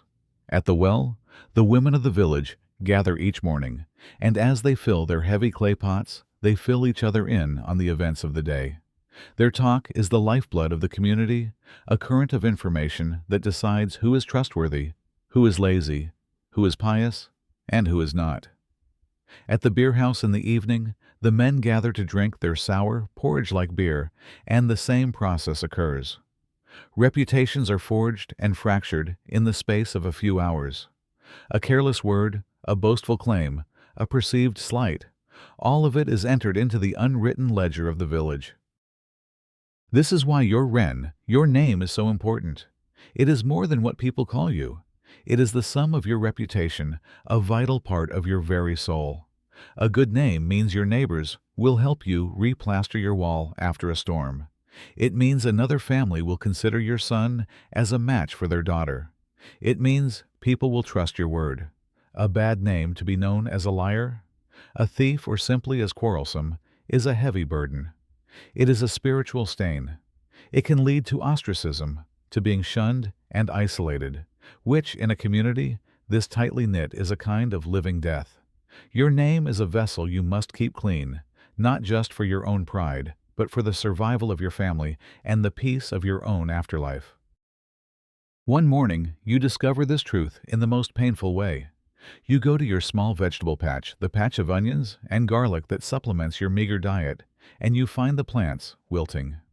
The small channel you dug from the main irrigation ditch is dry. You follow it and find the problem. Your neighbor, a man you have known your whole life, has built a small mud dam during the night, diverting your precious trickle of water to his own patch. A hot, furious anger rises in you. This is theft. This is a threat to your food, your family. You storm to his house and confront him. The argument is short and ugly. He denies it. You call him a liar. Insults are exchanged. Other neighbors come out of their homes to watch. The confrontation ends in a bitter stalemate. The true battle, however, has just begun. Within hours, the entire village knows of the dispute. At the well, your wife is met with silence from the other women. You see your neighbor talking with a group of men gesturing angrily towards your house. The story has already changed. Some say you were trying to steal his water. Others say you cursed at his children. You are now the center of a storm of gossip. No one asks for your side. They simply watch, and they whisper. You feel their 1,000 eyes on you every time you step outside. The weight of their collective judgment is suffocating. You have a choice. You can escalate the dispute, take it to the village elders. You might even win. You might be proven right. But what would be the cost? You would have a permanent enemy in your neighbor. You would be known forever as the man who argues about water, a troublemaker, a disruptor of the peace. The harmony of the village, the fragile mat that allows you all to survive together, would be fractured, and you would be the cause. The social price of being right is too high. So with a heavy heart, you do nothing. You let him keep the water. You watch your vegetables wither. You swallow your anger and your pride. The next day you offer your neighbor a polite greeting as if nothing has happened. He grunts in return. The harmony is restored, but it has been paid for with your own well-being. And you learn the hardest lesson of all. It is not enough to survive the gods, the hunger, and the heat. You must also survive the village. Because in a world this hard to be cast out from the group, to be left truly alone is a sentence more terrifying than any judgment from the gods. You are taught that to be clean is to be close to the gods. Cleanliness web is the state of purity, a reflection of the divine order Ma'at that holds the universe together. Filth, grime, and foul odors are the essence of chaos, Isfet, the enemy of the gods and of humanity. This is a profound spiritual truth. It is also a cruel joke because you live in a world constructed entirely from dirt. Your walls are mud, your floor is earth, and the air you breathe is a constant suspension of fine desert dust. Your life is therefore a constant draining and ultimately hopeless war against the very substance of your world. Your day begins with a ritual of purification, but it is not a pleasant experience. There is no private chamber with hot running water. You take a small clay pot and walk to the local canal, the same water that irrigates the fields and serves as a drinking trough for oxen. You find a relatively clear spot and fill your pot. You then use a lump of natron, the same crystalline salt used to dry the bodies of the dead for mummification. It is not a gentle scented soap. It is a harsh, abrasive alkaline substance. You mix it with water to form a scouring paste. It strips the oils from your skin and hair, leaving them dry and taut. The act is less about personal comfort and more about fulfilling a religious duty to present yourself to the new day in a state of ritual purity, even if the water itself is suspect. Your clothing is your primary uniform in this war. You wear linen, a fabric made from the flax plant. It is the perfect material for the oppressive heat, light, airy, and allowing your skin to breathe. It is also a canvas that displays every single speck of dirt, every drop of sweat, every smear of grime. To wear clean white linen is a powerful status symbol. It shows that your household has the time and resources to engage in the endless labor of laundry. You have spent countless days at the riverbank watching the women of your family. They stand knee-deep in the water, beating the wet linen against smooth, flat rocks again and again to force the dirt out. They lay the garments over bushes or on hot rocks, letting the unforgiving sun bleach them white. A clean tunic is a victory, but it is a victory that lasts only a few hours. The next line of defense is against the pests that live on your body. Lice are a constant itching torment, a plague that thrives in the heat. To combat them, you have adopted the ultimate solution: you have no hair. Like most Egyptians, from the highest priest to the lowest farmer, you regularly shave your entire head with a simple bronze razor. It is shaped like a small curved adze. There is no shaving cream, no hot towel. You learn to do it carefully, with a steady hand, to avoid the sting of cuts and scrapes. On special occasions, if you are wealthy enough, you might wear an elaborate wig made of human hair, but for daily life, a bald head is a sign of cleanliness and a blessed relief from the heat and the insects. Finally, you prepare your face. This, too, is part of your battle. You sit before a small, polished copper mirror that shows a dim, distorted reflection of yourself. You take a small stone pallet on which you grind a piece of black galena ore into a fine powder. You mix this powder with a drop of oil or animal fat to create a thick, dark paste. This is coal. With a small, smooth stick, you carefully apply it around your eyes, creating the classic almond-shaped outline. This is not mere vanity. The dark liner helps to cut the blinding glare of the Egyptian sun, a practical shield for your vision. But it is also a magical shield. It is believed to ward off eye infections and, more importantly, to protect you from the malevolent power of the evil eye. It is a painted amulet you wear directly on your skin. You finish your rituals. Your body is scoured, your tunic is clean, your head is shaved, your eyes are protected. For a brief, fleeting moment, you feel pure. You feel orderly. You feel aligned with Maat. But then you step out of your house. The wind blows, and a fine layer of dust immediately settles on your shoulders and bald scalp.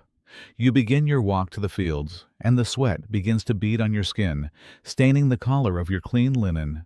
The victory is already over. The filth is already winning. It is a battle you will fight every day of your life, and one you will never, ever win. You have no clock. The idea of a minute of a second is a piece of magic you have never heard of. Time is not a frantic race, a thing to be measured, saved, and spent. Time is a vast, slow-moving river. It is the steady, unchangeable journey of the sun god, Ra, across the sky. It is the patient rise and fall of the Nile. You do not manage time. You exist within it, adrift on its great, predictable currents. Your only timepiece is the sky. You know it is morning when the sun appears over the eastern cliffs and the shadows are long and stretched out. You know it is midday when the sun is a white-hot hammer directly overhead and the shadows disappear, hiding beneath your feet. You know the workday is ending when the sun begins to touch the western horizon, turning the sky orange and purple. You can mark the passage of the day by watching the shadow of a temple pylon or a lone palm tree creep across the sand. The priests have more accurate devices, great water clocks that drip with a steady rhythm through the night, or elaborate sundials. But for you, the world is the only clock you need. Your day is divided into 12 hours of sunlight and 12 hours of darkness. But these hours are not equal. In the long days of summer, an hour is a vast, lazy expanse of time.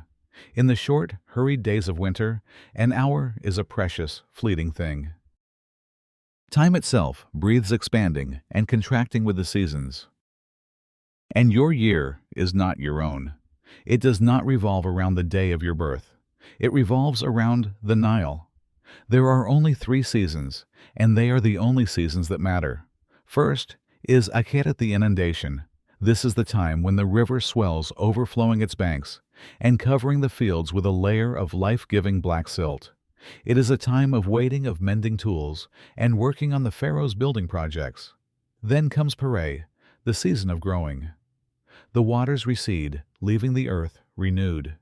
You work from dawn until dusk, plowing the soft mud, sowing the seeds of barley and wheat. And finally, there is Shemu, the season of harvest. It is a time of frantic work under a brutal sun, cutting the grain that will determine if your family starves or survives. And then it begins again. Akhet Peret Shemu. Your life is a story told in these 3 chapters over and over again. One day you understand why. A priest explains that there are 2 kinds of time, 2 kinds of eternity. There is Nehe, the time you are living in now. It is active, cyclical, and ever repeating. It is the time of the rising and setting sun, the waxing and waning moon, the birth and death of all living things. It is a great wheel, and you are bound to it. But there is another time.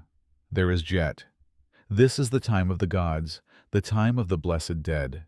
It is absolute, permanent, static, and linear. It is the unchanging nature of the pyramids, the eternal darkness of the sealed tomb, the permanence of the written word. Jet is the state where everything has been completed and will never change. The entire purpose of your religion, your culture, your whole life is to successfully transition from the painful repeating cycle of Nehe to the serene, unchanging perfection of Jet. This new knowledge changes how you see everything. You realize why every day feels the same. You wake up, you go to work. You eat your gritty bread and sour beer, you sleep. It is not a step forward on a long journey. It is a repetition of yesterday and a rehearsal for tomorrow. The only time you feel like you are making real progress, linear progress, is when you are working on something that belongs to Jet. When you are carving your shabtis, when you are digging your tomb, when you are preparing your way out of the great wheel. These are the only moments you are building a future rather than just reliving the past. You look at your father, his back bent from a lifetime of labor. His life has been the same as yours, and his father before him. And you know, with a sudden crushing certainty, that if your own son lives, his life will be no different. There is no concept of a better future, where technology will make things easier, or society will become more just. The future is simply more of the past.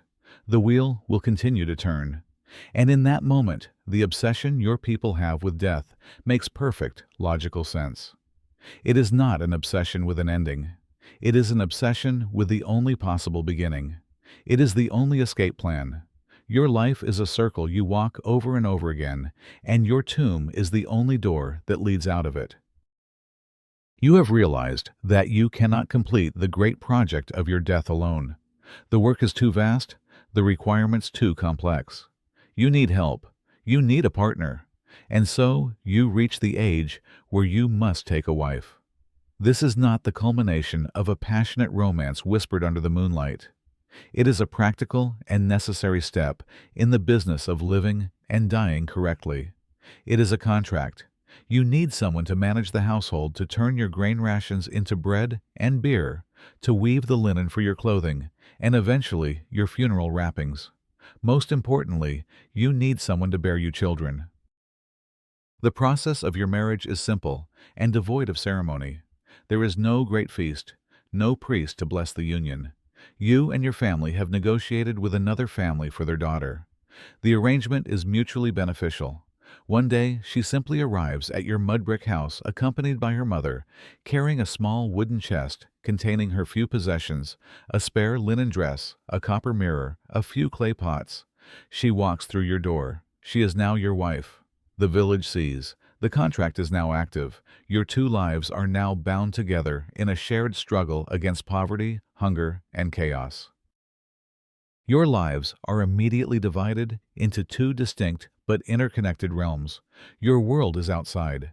You leave at dawn for the fields or the Pharaoh's construction sites. Your labor brings in the raw materials for survival, the barley, the wheat, the small payments of oil or fish. Her world is inside. Her domain is the house, but it is no less laborious than yours. Her days are a relentless cycle of grinding the grain. You provide a task that takes hours of back-breaking work. She brews the sour beer that is both your food and your drink. She sits at a simple loom, patiently weaving the flax fibers into the linen cloth you all need. She guards your meager resources with a fierce practicality, ensuring not a single grain is wasted. You are two halves of a single working machine designed for one purpose: survival. But there is a greater purpose to your union, a sacred duty that transcends the daily grind. You must have children. A house without the sound of children is considered a cursed empty place. But the need is more than just social.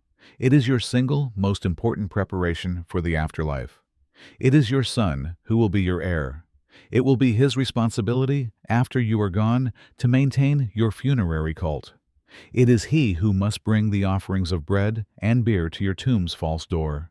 It is he who must speak your name to keep it alive. He is the living engine of your eternal sustenance.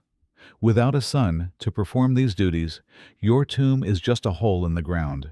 Your ka will starve. Your name will be forgotten. You will cease to exist. This makes the prospect of a childless marriage a source of profound existential terror. Every month that your wife does not conceive is a month of quiet, gnawing anxiety. You see her wearing an amulet of the goddess Taweret, the pregnant hippopotamus deity who protects mothers and children. You might make a special offering at a local shrine to Bes, the dwarf god of the household and fertility. Every act of intimacy is freighted with this desperate hope, this prayer for an heir who will be your bridge to eternity. When the day finally comes that your wife announces she is pregnant, the relief is not just joy. It is the feeling of a critical part of your spiritual machinery finally falling into place. Within this pragmatic, high-stakes framework, something else can grow. You and your wife are partners in every sense.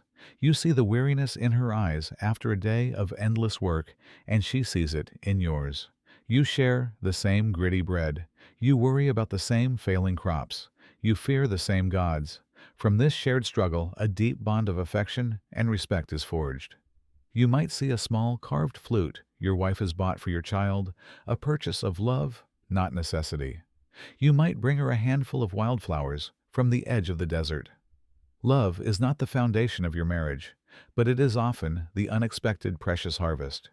This is your family, a small, desperate team assembled not just to live, but to ensure you all die correctly. You do not own your body. This is a truth you have learned over a lifetime of labor. Your body belongs to the sun, which drives you from your sleeping mat at dawn and beats you into exhaustion at dusk. And it belongs to the Pharaoh, who is a god on earth, and who can claim your muscle and sweat at any moment for his great projects. You are a tool, a vessel of energy to be expended in the service of the gods and the state. Your own hopes, your own pains are secondary to the great work that must be done. When the Nile recedes after the inundation, leaving behind a blanket of rich black silt, your life is ruled by the mud. This is the season of Pare, the time of growing. You walk behind a pair of weary oxen, your hands gripping the handles of a simple wooden plow that barely scratches the surface of the fertile ground.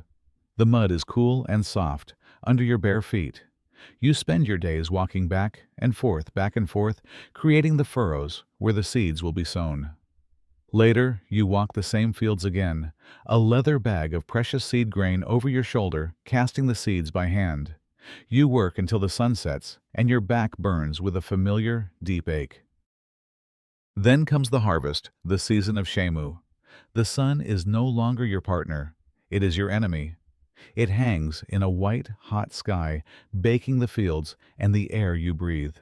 You spend your days, bent at the waist, a position you will hold for weeks. In your hand is a wooden sickle, its curved blade embedded with small, sharp pieces of flint.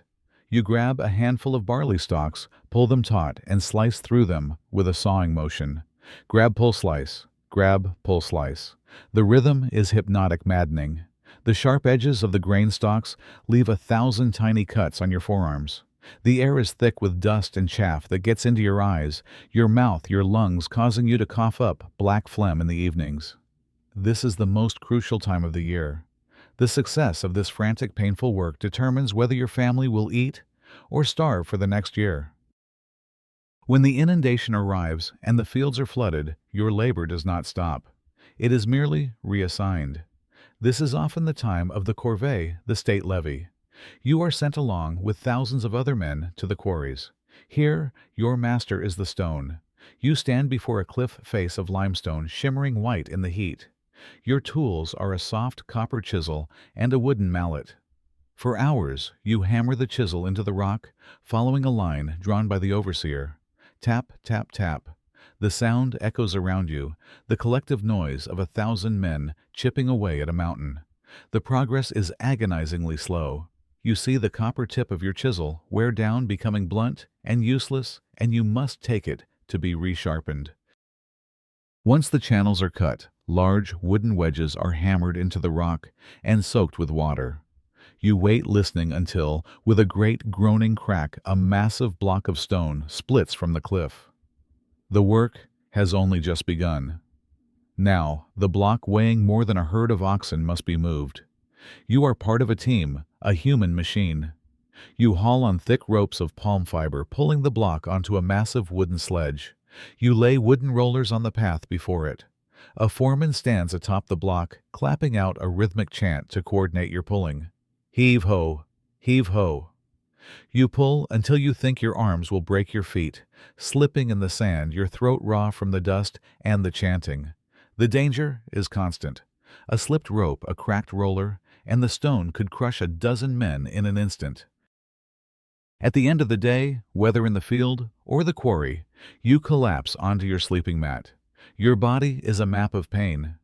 Your hands are calloused and scarred. Your joints are swollen. Your back is a knot of permanent ache.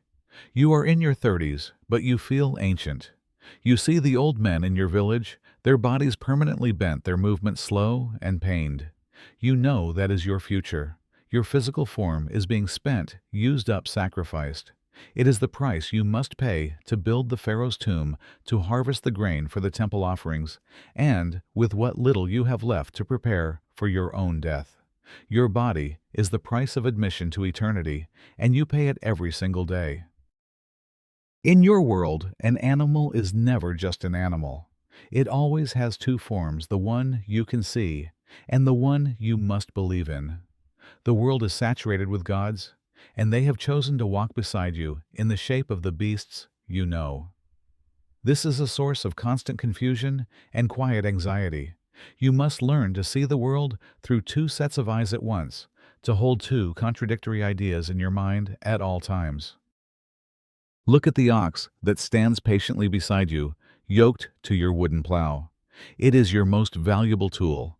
You rely on its brute strength to turn the soil. You will work this animal until its back sways and its muscles tremble with exhaustion. You will shout at it, whip it with a reed, and when it grows too old to work, you will slaughter it for its meat and hide without a second thought. It is a beast of burden. But in the back of your mind, you know it is also a distant, humble reflection of the great Apis bull, the sacred animal worshipped in the temple at Memphis, a living incarnation of a god.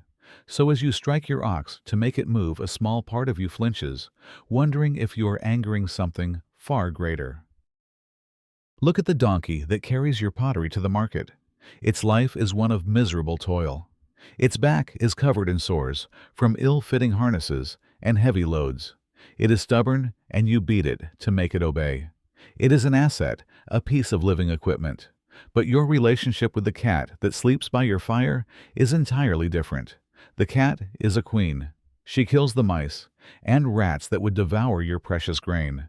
But your reverence for her goes far beyond mere usefulness.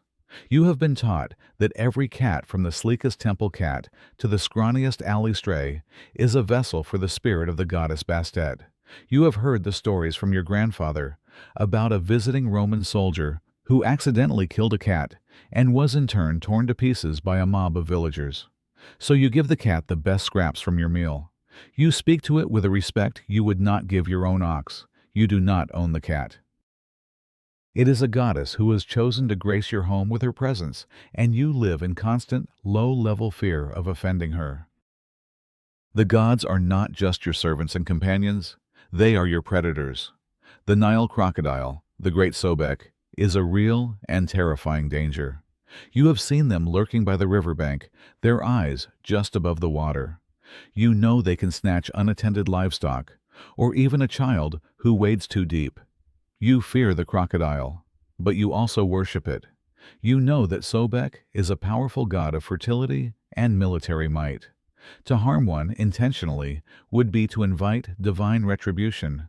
The cobra, with its deadly venom, is a creature of nightmare. But it is also the uraeus, the sacred serpent, on the crown of the pharaoh, a symbol of his power and his connection to the gods. You must learn to hold these two truths at once. This creature can kill me, and this creature is divine. This strange duality has created a world you can barely comprehend. You hear tales from travelers of the great animal cities, of Bubastis, where cats are kept in the thousands pampered and worshipped in the temple of Bastet, of Crocodilopolis, where a sacred bejeweled crocodile is hand-fed by priests. And you hear of the strangest industry of all, the mummification of animals.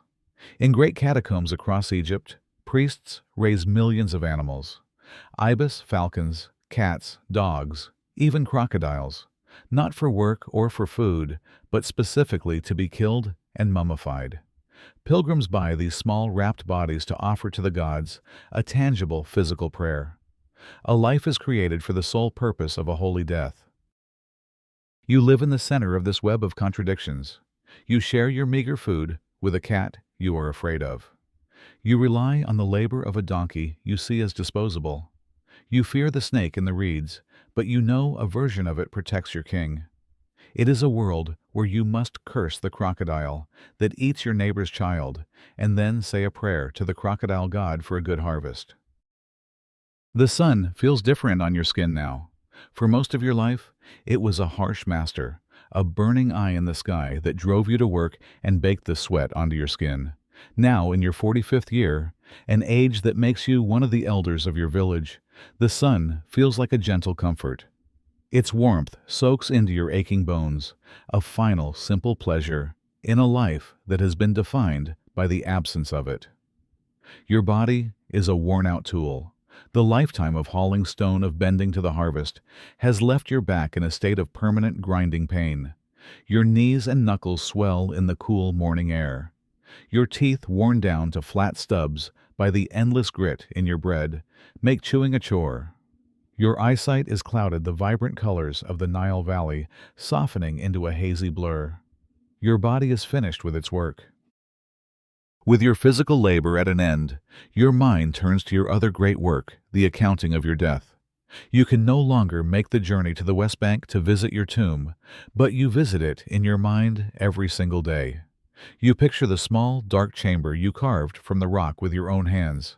You count your shabtis, only 17 of them, not the hundreds you had dreamed of. Are 17 servants enough for eternity? You picture your four crude canopic jars, their animal-headed lids seeming to stare back at you from your memory. Did you shape them well enough for the gods to accept them? You see your false door. The paint now likely faded, and you wonder if the offering spell is still potent enough to feed your ka. You go over this inventory, again and again. You have spent your entire life preparing, and yet it does not feel like enough. It will never feel like enough. Your gaze often settles on your eldest son. He is strong a man in his prime, with a wife and children of his own now. He is a good son, but you look at him and see not just your child but the custodian of your eternity.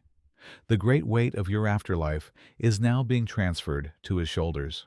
You remember the offerings, my son, you say to him, your voice thin and reedy. Beer bread and onions, on the festival days, you must speak my name. He nods, his face patient and kind, but you see the weight in his eyes. I will not forget, Father. You know he will try. But what if there is a famine? What if he falls sick? What if his own burdens become too great? Your eternal survival is no longer in your hands, and this loss of control is a new and profound kind of fear. The fear of death itself has faded. You are tired. You are ready to leave the struggle behind.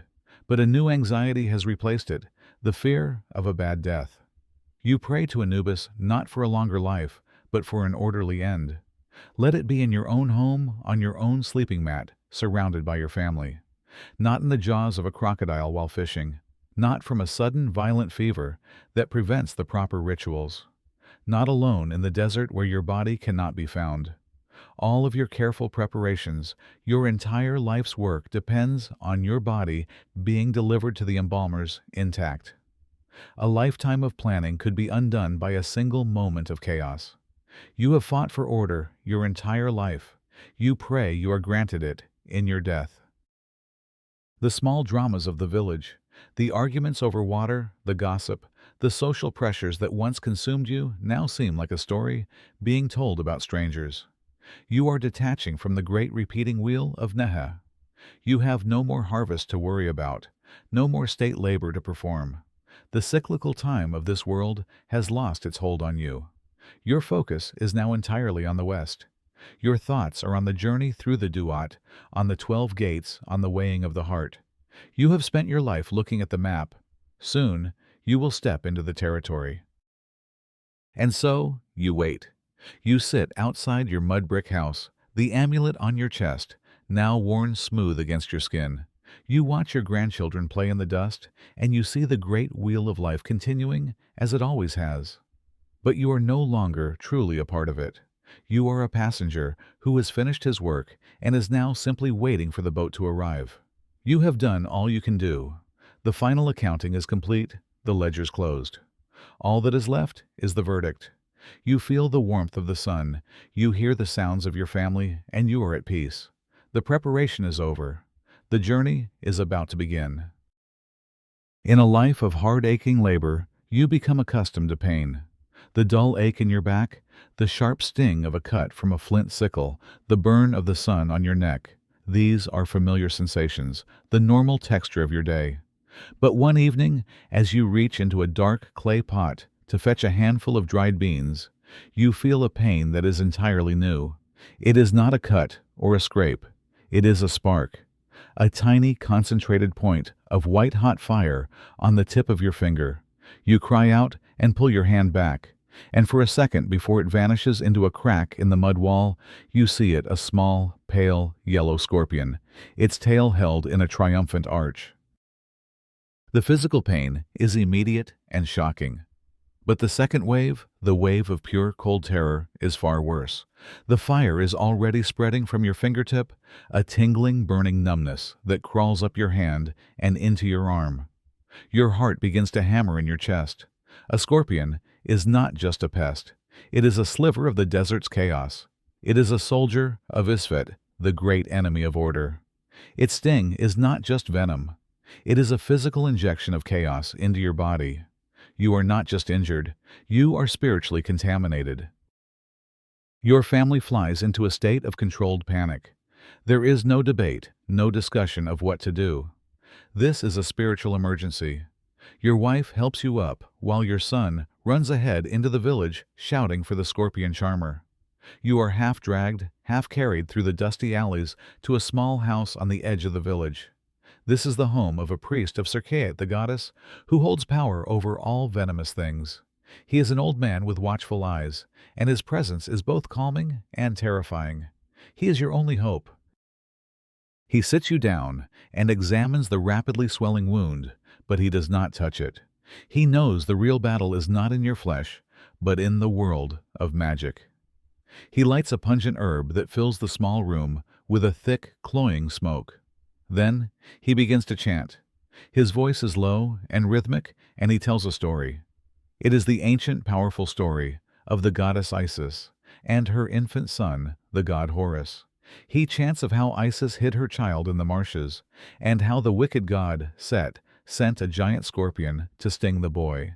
He tells of how Horus lay dyeing his body on fire with the poison.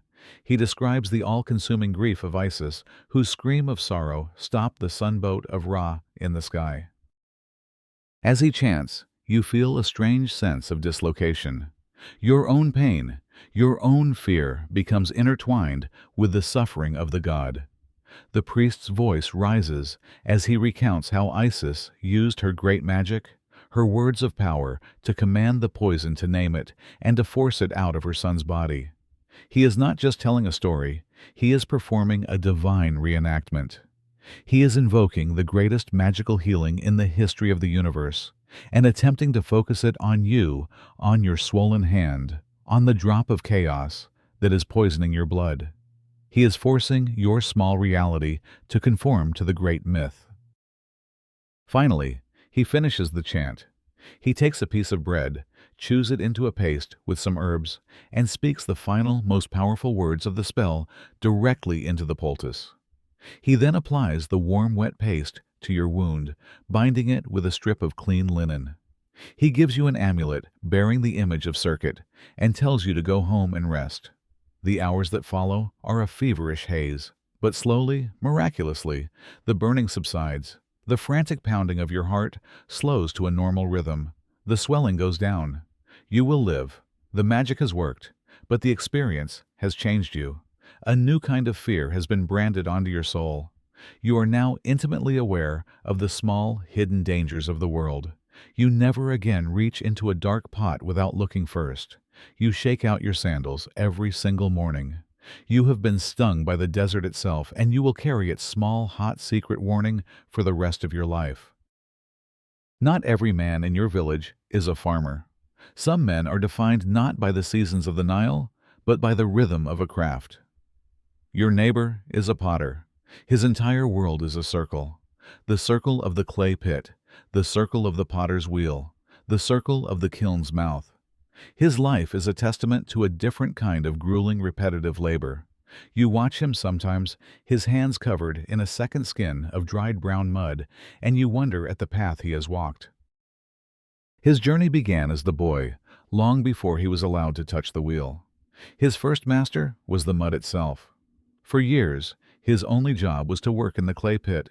He would help dig the heavy, wet clay from the riverbank, carry it in baskets back to the workshop, and dump it in a shallow walled pit. Then, he would begin the real work, treading the clay. He would spend his entire day walking in circles in the pit, his bare feet and legs mixing the clay with water, and sand pounding out the air bubbles, until the raw earth became a smooth, plastic, workable medium. It was exhausting, monotonous work, but it taught him the soul of his material. He learned its texture, its weight, its smell. He learned when it was too wet, when it was too dry. His body became an instrument for knowing the clay. When he was finally allowed to sit at the wheel, it was a new form of torture.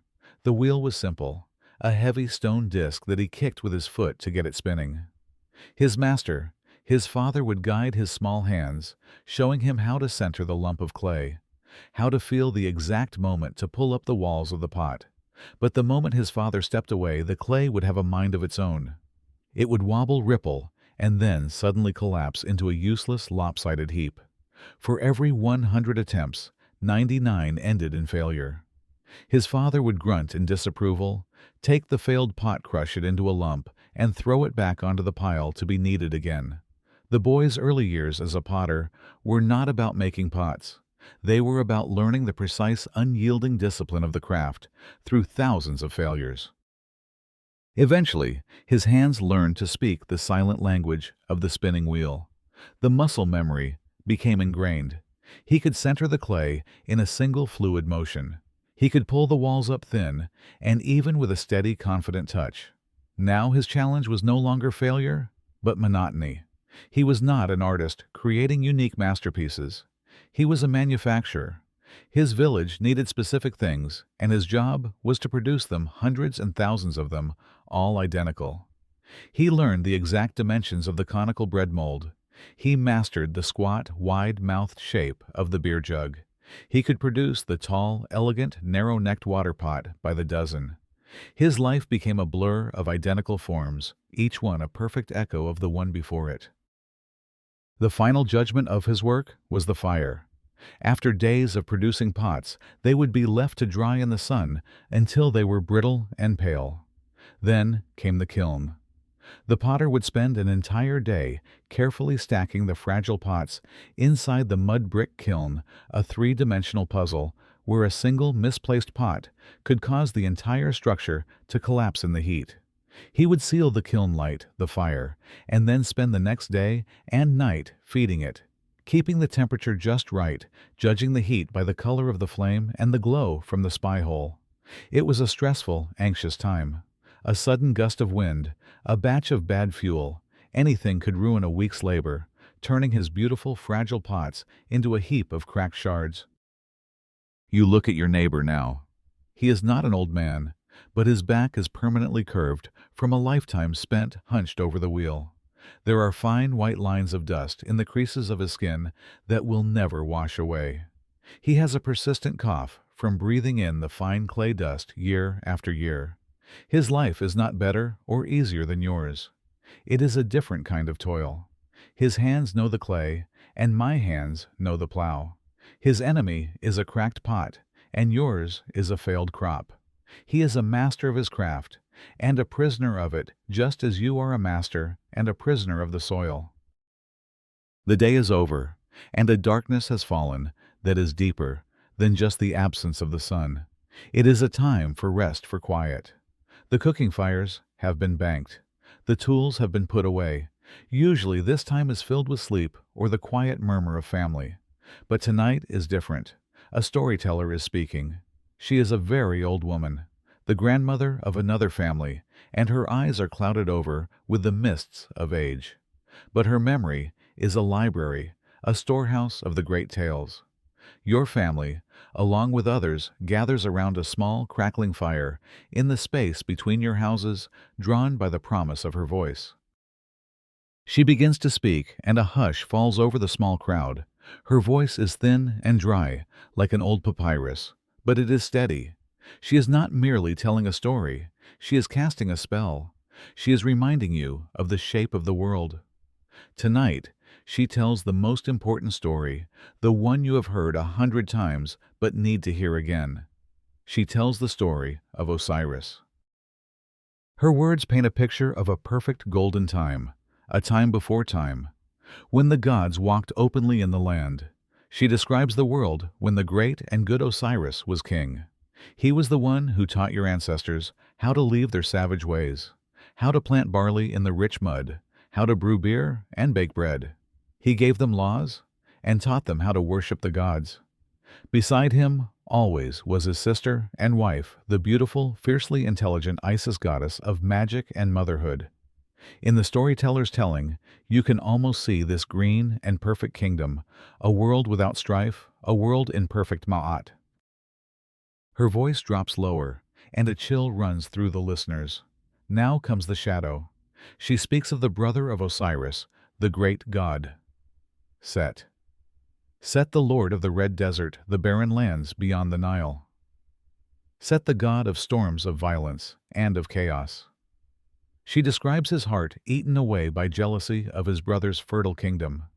She tells you of the great feast Set held for the gods, and of the magnificent decorated chest he brought with him, made of the finest cedar. He promised to gift the chest to anyone who could fit perfectly inside it. You lean forward, captivated, even though you know what comes next. One by one, the gods tried to lie in the chest, but it was too large or too small. Then Osiris, laughing, lay down within it. It was a perfect fit, and in that instant, the storyteller's voice becomes a harsh whisper. Set. And his fellow conspirators slammed the heavy lid shut, hammered it closed, and sealed every crack with molten lead. They lifted the chest, the first most terrible coffin, and threw it into the dark waters of the Nile. The perfect king was gone. Chaos had won its first great victory. The old woman's voice softens again, now filled with the sorrow of Isis.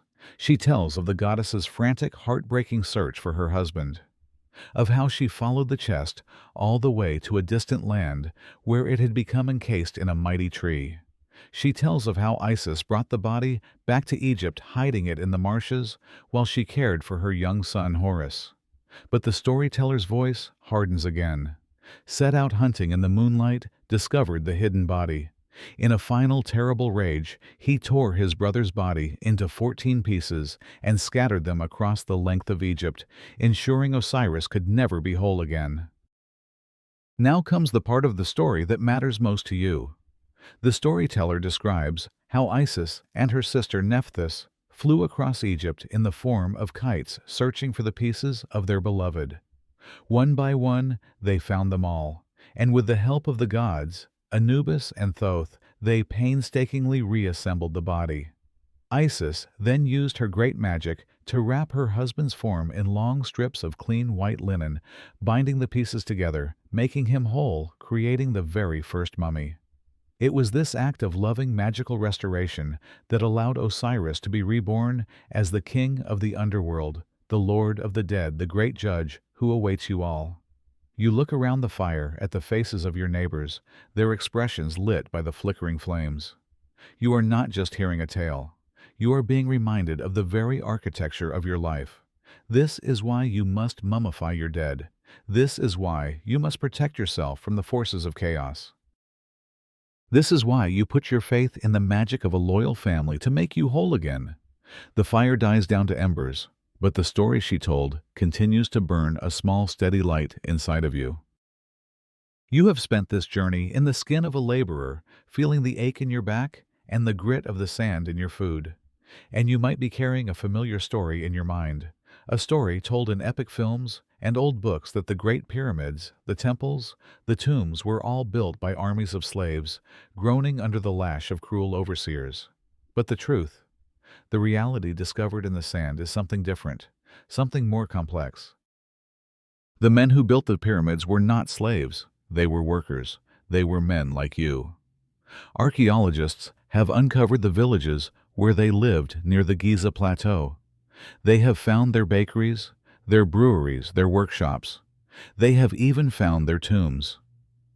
In these tombs, they find inscriptions that speak of pride, the friends of Khufu gang, the drunkards of Menkore crew. These are not the names of slaves. They are the names of organized teams of skilled, paid Egyptian laborers. Their payment was not in coin, but in the very fabric of life, bread, beer, and other provisions. They were conscripted, yes, serving the state, through corvée labor, but this was a duty, a form of taxation. They were fed by the state, housed by the state, and when they were injured on the job, they received medical care. Their skeletons show healed bones, evidence that a worker with a broken leg was not left to die, but was cared for until he could work again. And when they died, they were buried with honor in their own city of the dead, with small pyramids and tombs oriented towards the great pyramid of the king they served. They believed their work was not slavery, but a sacred task, a way of contributing to the cosmic order Ma'at and ensuring their own place in the afterlife by serving the God King. The real story is not one of powerless slaves being whipped into submission, but of a nation of deeply religious people motivated by a complex mixture of civic duty, religious fervor, and the promise of their own eternity to achieve the impossible. From the outside, looking back through thousands of years, it is easy to see this civilization as being morbidly obsessed with death. Mummies, tombs, gods of the underworld, books of the dead, it seems their entire culture was a gloomy preparation for an ending.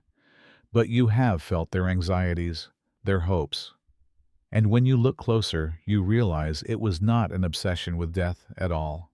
It was the most profound, most powerful obsession with life the world has ever known. They loved life so much, they could not bear the thought of it ending. The afterlife they imagined was not a cloudy, ethereal heaven of spirits. It was a perfect, idealized version of the life they already knew. The field of reeds was the Nile Valley, but with no famine, no disease, no pain, and no taxes. You still got to eat, drink, sail, play games, and be with your family. All the preparations, the mummification, the tombs, the spells, they were all part of an incredibly detailed, complex, and expensive plan to ensure that life in all its sensory detail would continue forever. Mummification wasn't about preserving a corpse. It was about maintaining a home for the soul, the Ba, to return to. The tomb wasn't a grave. It was a house for eternity. The grave goods were not just sentimental objects. They were the necessary equipment for your second, unending life. This entire system was not built out of a love for death, but out of a deep-seated terror of non-existence. They saw the world as a constant battle between order and chaos, and death was the ultimate victory for chaos. Their preparations were their way of fighting back, of defying the void, of declaring that their life, their consciousness, their identity was so precious that it was worth any price, any labor to make it last for millions of years. You have felt the weight of the Pharaoh's authority throughout this journey, his call for labor, the need to swear oaths in his name. It is easy to think of him as simply a powerful king, an emperor ruling by force. But to the people of your village, he was something far more profound. The Pharaoh was not just the state. He was a god. He was the living incarnation of Horus and the son of Ra. He was the sole intermediary between the mortal world and the divine realm. His health and well-being were directly linked to the health and well-being of the entire universe. If the Pharaoh was strong, then Maat, the cosmic order, was stable. If he was weak, then Isfet-i chaos would gain ground.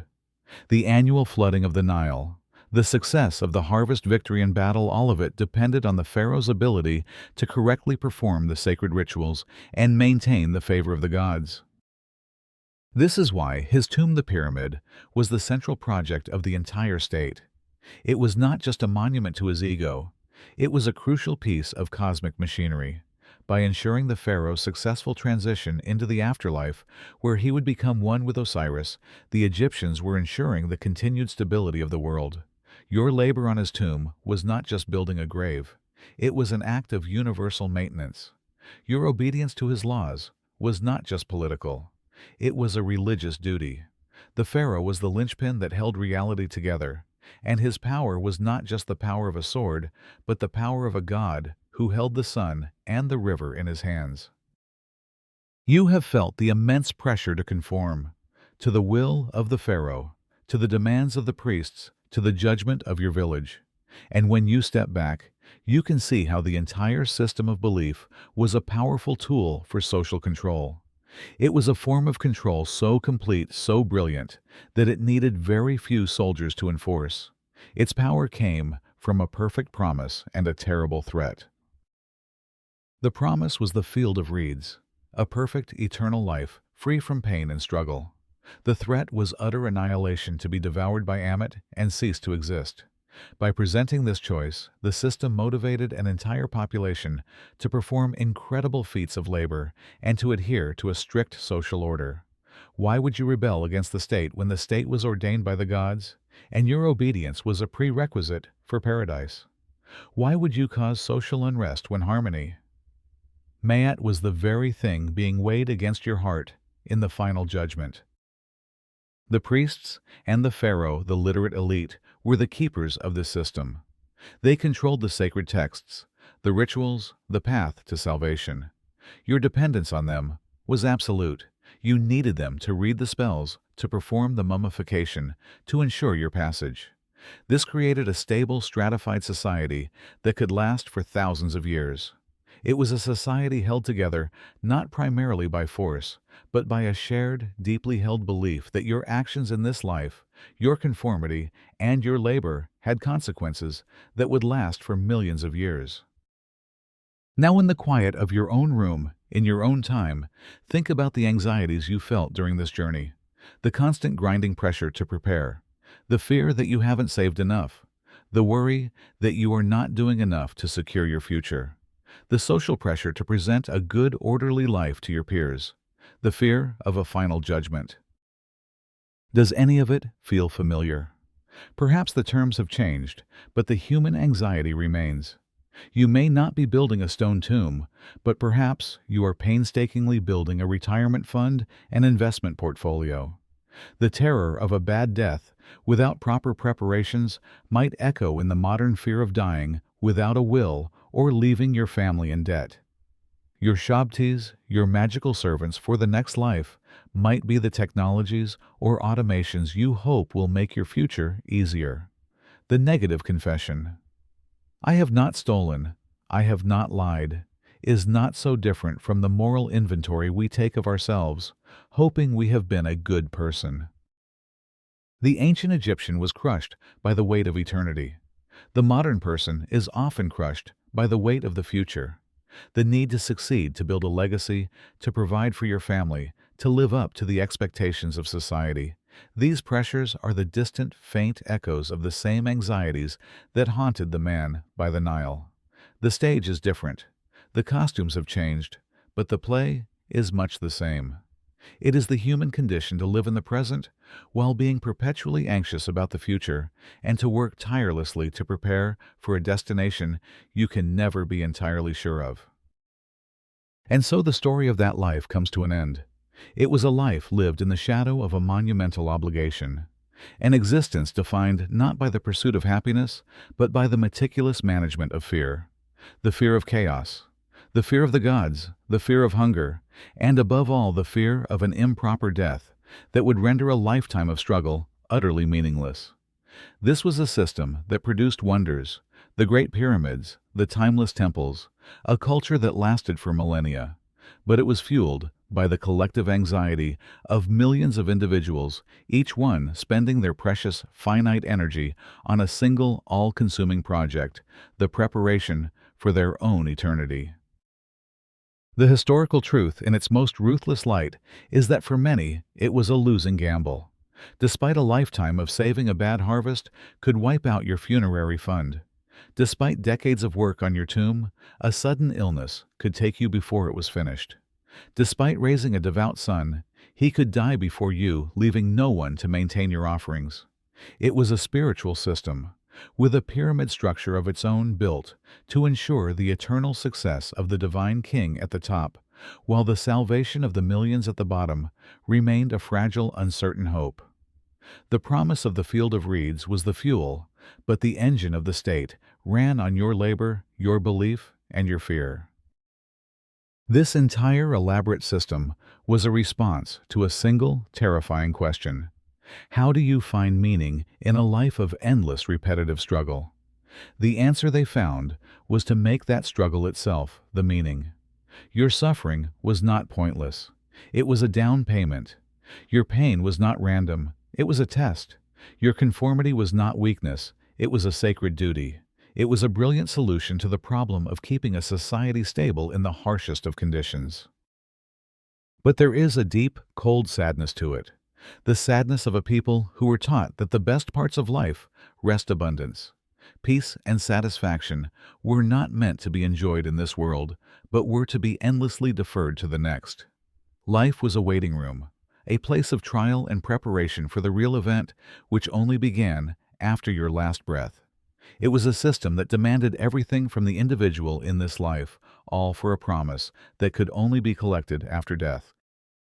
And so you must ask yourself the question, if you were born there on the banks of that river, under that relentless sun, would you have survived?